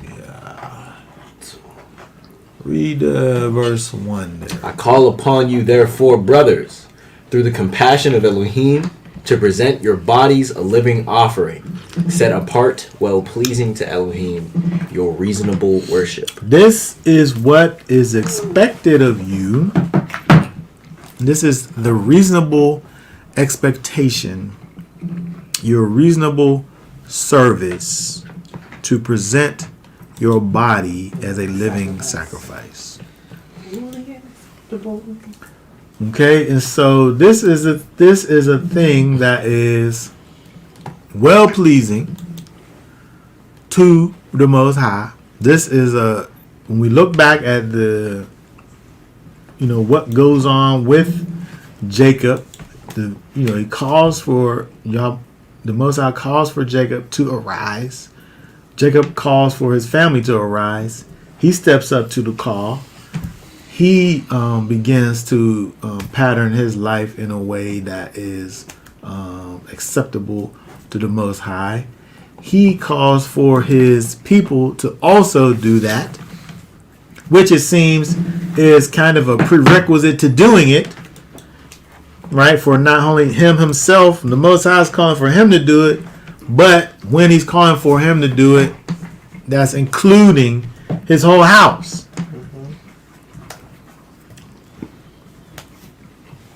He's calling for Jacob to properly align himself with who he was called to be, which includes him getting his house in order. Right? Because in his journey in doing that, the very next thing that he does is say, y'all need to get this stuff up out of here. All that stuff that you was doing back there with your daddy, that stuff is done. Now we're doing this.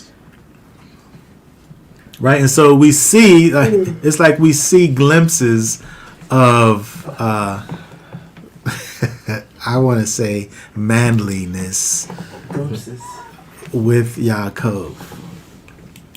Right? We see I'm just gonna call it glimpses because we in the very same situation we see that his children, some of them anyway, kind of step over their daddy, right? But we see here, at least in close proximity to what the Most High was calling for him to be doing, Jacob standing up and being a man and calling for action in his entire family. And so, again, when we look at this again, thinking about what we see over here in Romans, right? This is part of our situation. Is sacrifice, right? We can't go around and build these altars and things in various places. Paul talks about the fact that we are, in fact, the temple of Elohim, right? And so we in fact cause for our bodies to actually be the resting place and dwelling place. Like they went to a place, they built an altar and they made a sacrifice. But we, in this day, we do all of these things,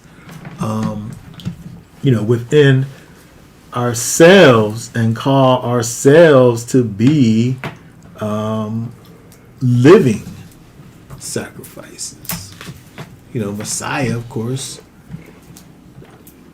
says the same thing. We look over in chapter 16 of Matthew in verse 24. Says, then Yeshua said to his taught ones, if anyone wishes to come after me, let him deny himself and take up his stake and follow me. This causes us to think about what we started off talking about in terms of the desire. Your desire is no longer the desire of your carnal man, your carnal mind, right? Your now desire is something that is contrary to your physical mind. He said, let him deny himself. Self-denial. Right? This is doing away with all selfishness. This is selflessness. Right? Following Messiah is not about you. It's not about what makes or keeps you comfortable. In fact, it's about what causes you to be uncomfortable. He said, if anyone wishes to come after me, let him self-deny and take up his stake. I don't know about you, but the torture stake that Messiah is referencing here could not have been a comfortable thing. In fact, it most probably was very uncomfortable, right, to say the least. I don't know what what is this word? King James say cross, staro, stake, post, pole, instrument of capital punishment. Oh wow! How you make that comfortable? Go ahead, put that in the comments. If I turn it into a little idol and you put it on the chain, and you wear it around your Oh neck. my goodness! Wow. Which is a total kind of it totally diminishes what that is to to cause the staros to be like a piece of jewelry. When you turn the torture stake into a piece of jewelry, you totally diminish the significance of what that is, because you've in fact made this thing to be comfortable. Appealing, but not in the sense of, struggling, suffering. None of that. I don't see any of that in that. That thing is described as a shame. It said Messiah, Yeshua despised the shame in Hebrews. It said he despised it. And so over here, he's saying that we need to take this thing. You're denying yourself and take up this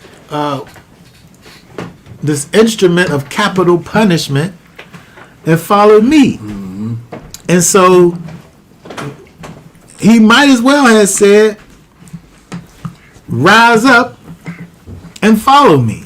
He might as well have said, take all of the things that cause you to be pulled away from me and take all of the comfortable situations that you are in. That's what he did with his disciples. They were sitting up there living their lives in comfort. And he said, leave all of this stuff that you are accustomed to. If you're a fisherman, leave your boat and your nets. If you're a tax collector, leave your paperwork and your pencil and your what's some things with the little leave your abacus. Leave all that behind and follow me into this uncharted territory. He just said follow me. He didn't say where he was going. Tristan probably be like, well, where we going? I'd be like, I'm not just going to be going anywhere. You saying follow me, but where we going? Yeah, that's what I would ask. That's not what these people over here said. They said, all right, I'm going to follow you. I already know I would have been like, Where you going is of no consequence. The idea is that wherever Messiah going, that's where we going. And so selflessness is the main ingredients over here. He said, let him deny himself. You're supposed to be abstaining from these things that are selfish and living a life of selflessness.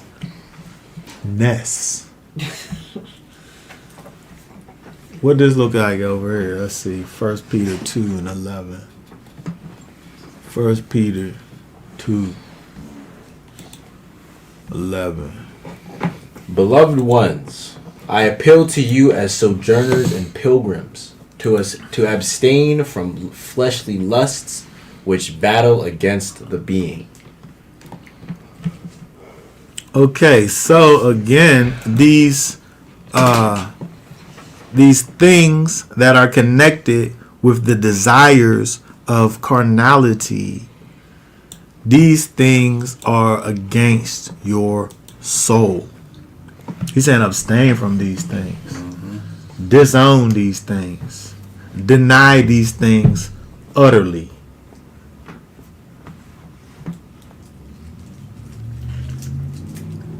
And follow me. And so that's the same thing that happened with Jacob. The Most High saying, you come and be who I'm calling for you to be. But in order for you to do that, you actually got to get your people to actually do it too, though. Your family, your household. Get your house in order and come follow me. Right? And that's what he do. Here, let's look at this. Hold on, what's this say? Literally, crucifixion was the legal death penalty of that day. Yeshua was not the only one up there was a thief, right? Yes, of course. Yes, this and those people were experts. Those people were experts at killing people. They was experts at torturing people. They was, they knew how to cause you and sit up there and suffer for days. In fact, they had to just go ahead and kill him, because if they didn't, he would have just been up there just for days, just dying.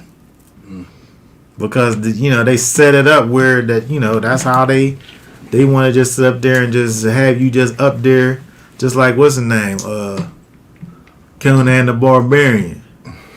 Where they left him out there, he was up on that crucifix, and the birds was coming and trying to eat him, eat his eyeballs and stuff. It was nasty. But them people, they experts at that, right? Okay, let's look over here real quick. People crazy. Them people crazy. Romans 15. What does it say? What do it say in verse 1. But we who are strong ought to bear with the failings of the weak, and not to please ourselves. Wow. That's called selflessness. Right? That's called selflessness. Right? That's what we supposed to be about out here in these streets.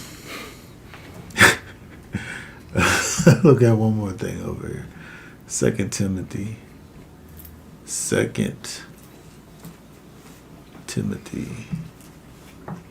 2. Start reading at verse 21.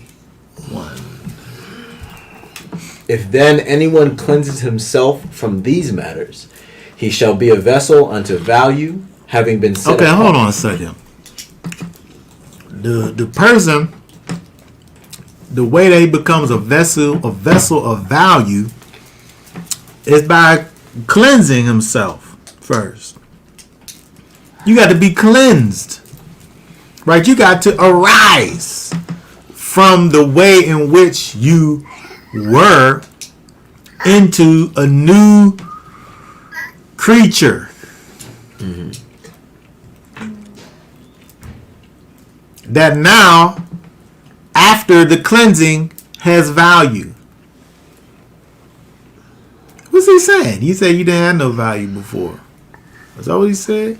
If then anyone cleansing himself of these matters, he shall be now, after being cleansed, a vessel unto value. I mean, think about it. It makes perfect sense. Like the wicked out here, what value do they have in the world? Well, I mean, In the world? Yeah, in the world. In the world, they got all kinds of value. No, I'm saying in the world that we want to live in. Oh, in the kingdom. In the kingdom, they don't got no value. They're not even in the kingdom. I guess they don't have any value in the kingdom because they're not even in the kingdom. They in somebody else's kingdom. But the prerequisite here is the cleansing, right? Keep on going. Of having been set apart of good use to the master, having been prepared for every good work. The prerequisite is being set apart unto Messiah. Now that you've been set apart unto Messiah, you're prepared for every good work that there is to be done. You're ready now for action. Kum, arise. It's a call to action. It's not about you just being a certain way. It's about you causing yourself to be doing certain things in your life for yourself and then for others. Get yourself right so you could get others right. Okay, give me one. 22. And flee from the lusts of youth, but pursue righteousness, belief, love, peace, with those calling on the master out of a clean heart. Okay, we have to look over here and understand that this stuff includes sacrifice. He just said right there, sacrifice right there. Cleanse yourself so we could go over to Bethel and build a temple and sacrifice. It's the same thing what we just looked at in Genesis. Cleanse yourself so that you could now be a vessel of value. Before you didn't have no value. Now in Messiah is where all of your value lies. And now you ready for some good work. After you've fleed from the lust of your youth and pursue after righteousness and faith and love and peace. After the characteristics of the Most High through Messiah and the Ruach HaKodesh. 23. But refuse foolish and stupid questions. I ain't got time to sit up here and talk to you about no foolishness.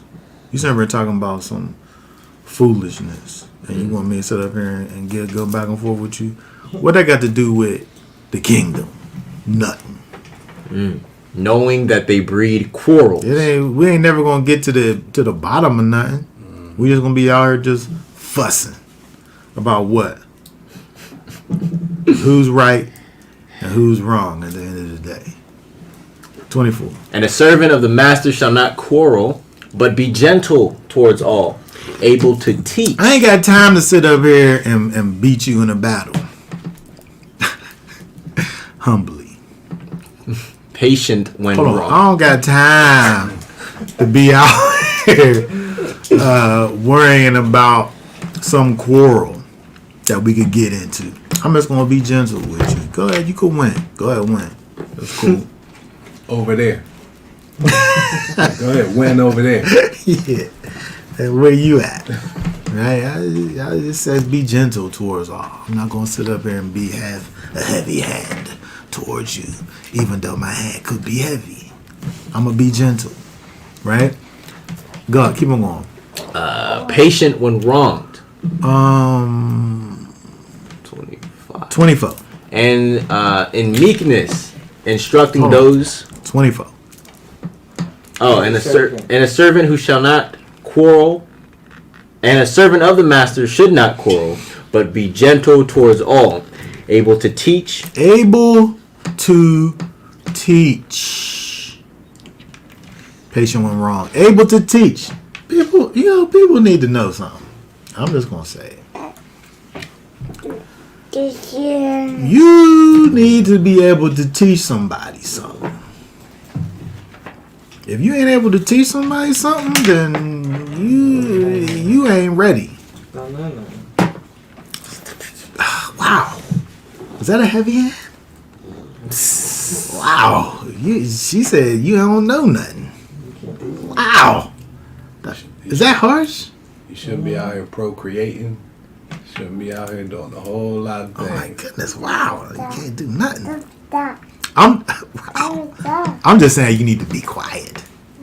Y'all taking it too far.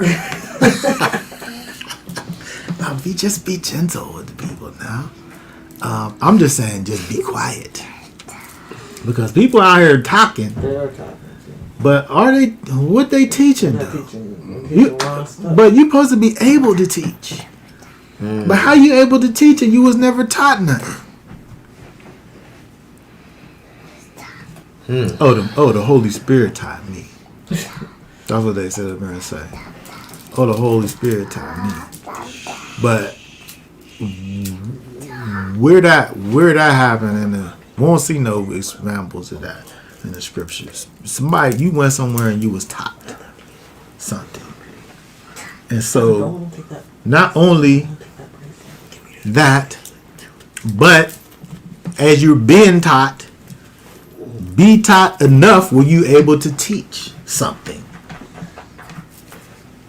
My philosophy, which of course is biblical, is that we all should be able on this path to be biblical experts and scriptural scholars in some area. You got to have an area of expertise out here in these scriptures. It might just be, something that's basic. But you got to be an expert in that thing where you able to talk about that thing up and down, in and out. It could be basic or it could be some complex theological truths. But you got to be an expert in something. A real expert. I ain't talking about, somebody who just know a little this, a little that. I mean, you could know a little this, little that, but you got to really be an expert in something.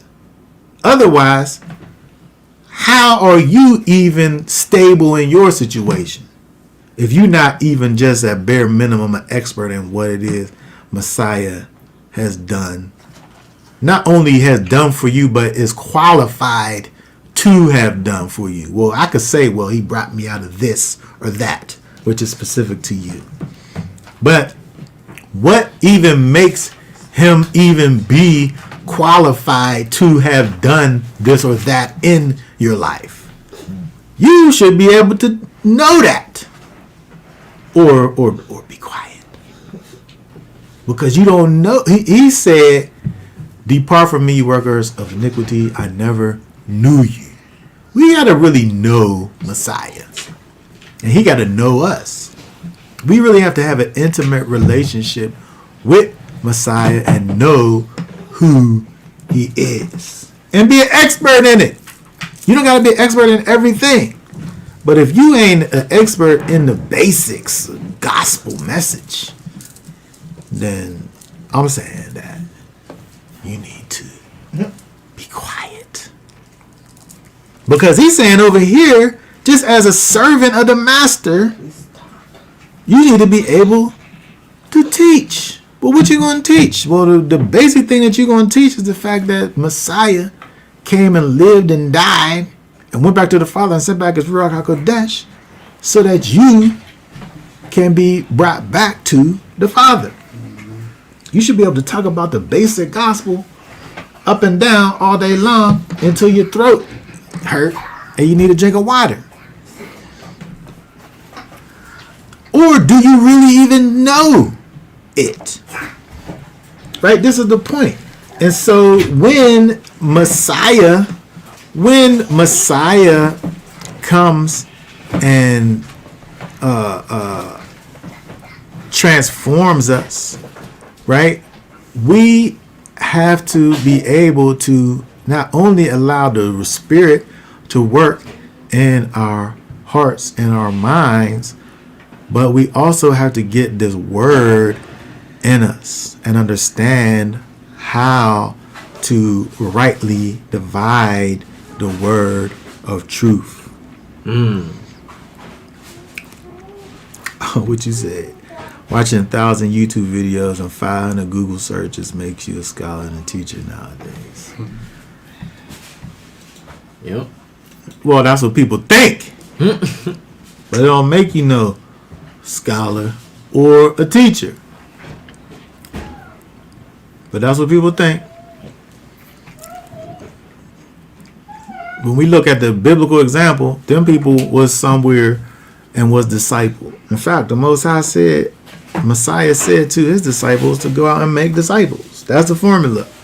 Discipleship. Then you go out and then you make disciples. You get discipled and then you disciple. You arise and then you go and cause others to arise. That's the example. The Most High called Jacob. He said for him to arise. And then he went and called his family to arise. Same thing. You know, I could sit up here. The thing about YouTube and Google, it only going to give me what I'm looking for. It's going to give me exactly what I'm looking for. I'm going to put the words in, and it's going to give me exactly that, what I'm looking for. But if I don't know what to look for, I'm never going to find it because I'm not looking in the right place. And that's the problem. And so when we think about, what we think about, and this is what is involved in being selfish. I mean, selfless. Right? Because we, in our high-mindedness, will say, I don't need nobody to teach me nothing. I can find it out myself. I'm trying to figure out which part of that is not selfish. Somebody put which part of that is not selfish in the comments. Because that just all that say to me is that I'm good enough by myself. I don't need nobody to teach me. That sounds like pride to me. I'm just gonna say that's pride. If I think that I'm just able to just figure it all out by myself. That's me being prideful, ain't it? I think it is. That's my thoughts on it. You put what you think down there in the comments. But if we keep on going, just kind of bringing this down to getting close to the end over here. If we keep on going, let's go back over to Genesis 35. It's interesting when we go and look at, I want to go down to 9. Let's see, verse 9. We see that we see kind of a repeat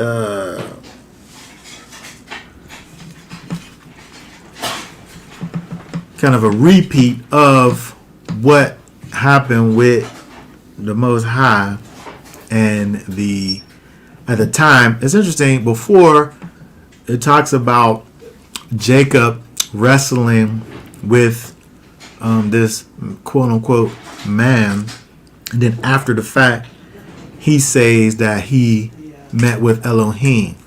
In this situation, it literally saying that Elohim appeared to Jacob again.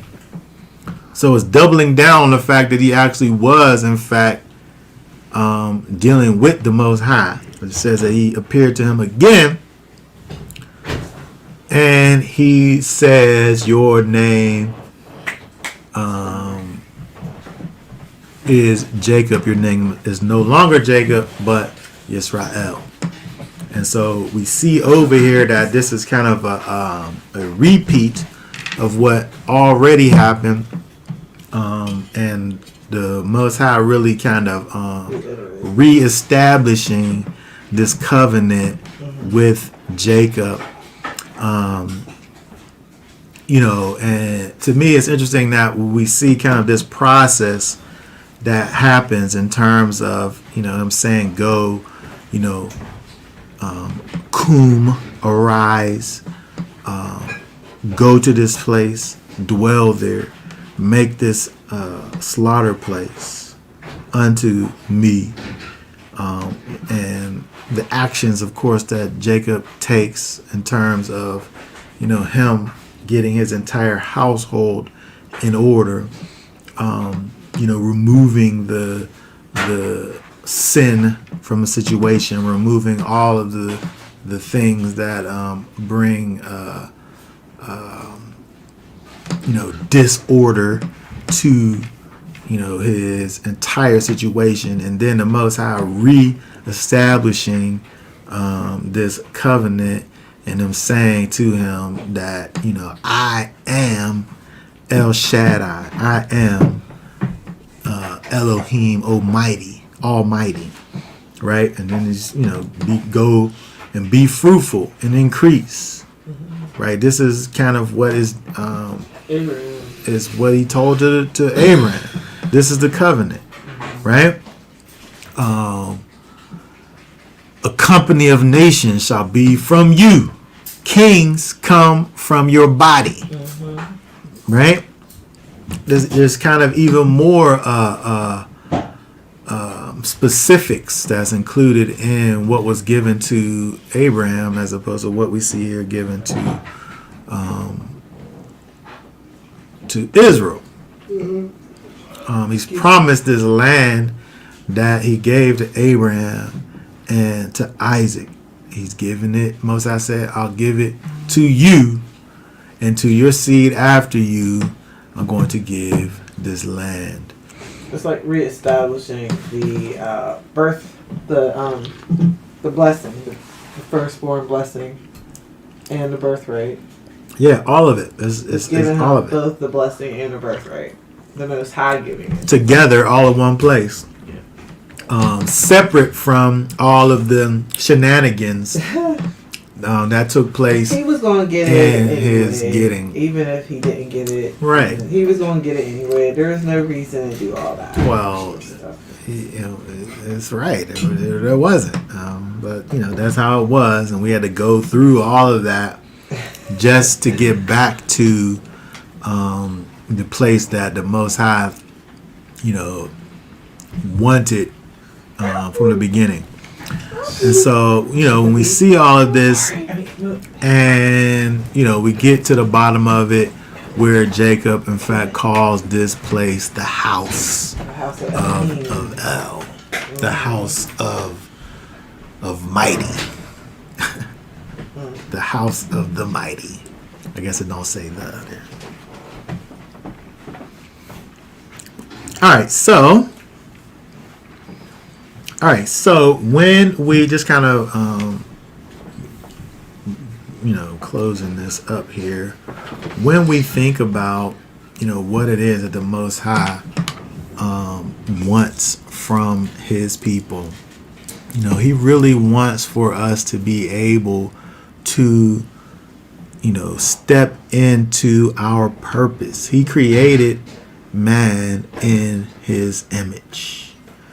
And then somehow, we, have strayed away from what it is that the Most High has created for us in our lives. But He made a way for us to make it back, to get back on track and be able to be who He called for us to be from the foundation of the world.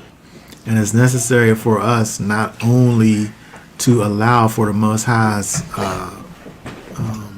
plans and purposes to work in our lives for our sake, but not only our sake, but for every one who we're able to touch and influence in this world, because this thing is not about the individual, right? It's about the kingdom. It's about the collective. It's about the people, right?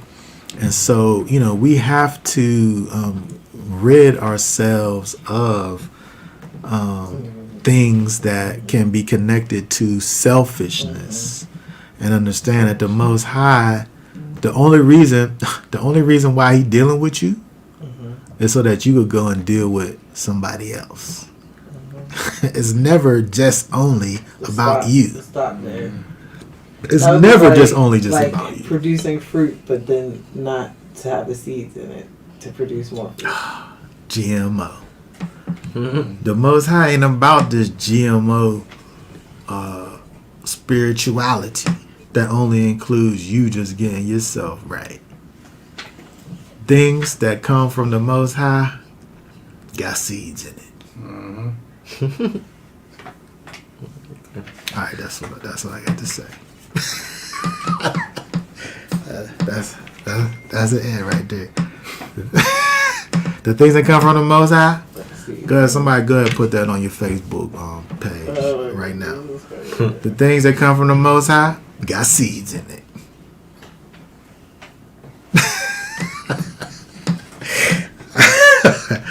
Alright. Okay, so that's all we're gonna talk about for right now.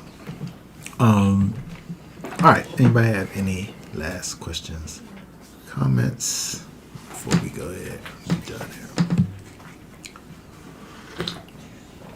Okay, very good. So we are for now going to go ahead and be done for now. Thank everybody for coming, for putting in your comments into the situation. For now, we're going to go ahead and be done. We say Shabbat Shalom Shabbat shalom. to Shabbat everyone. And y'all willing, we'll be back on next Shabbat doing this all over again. All right? All right. Shabbat Shalom. Shalom.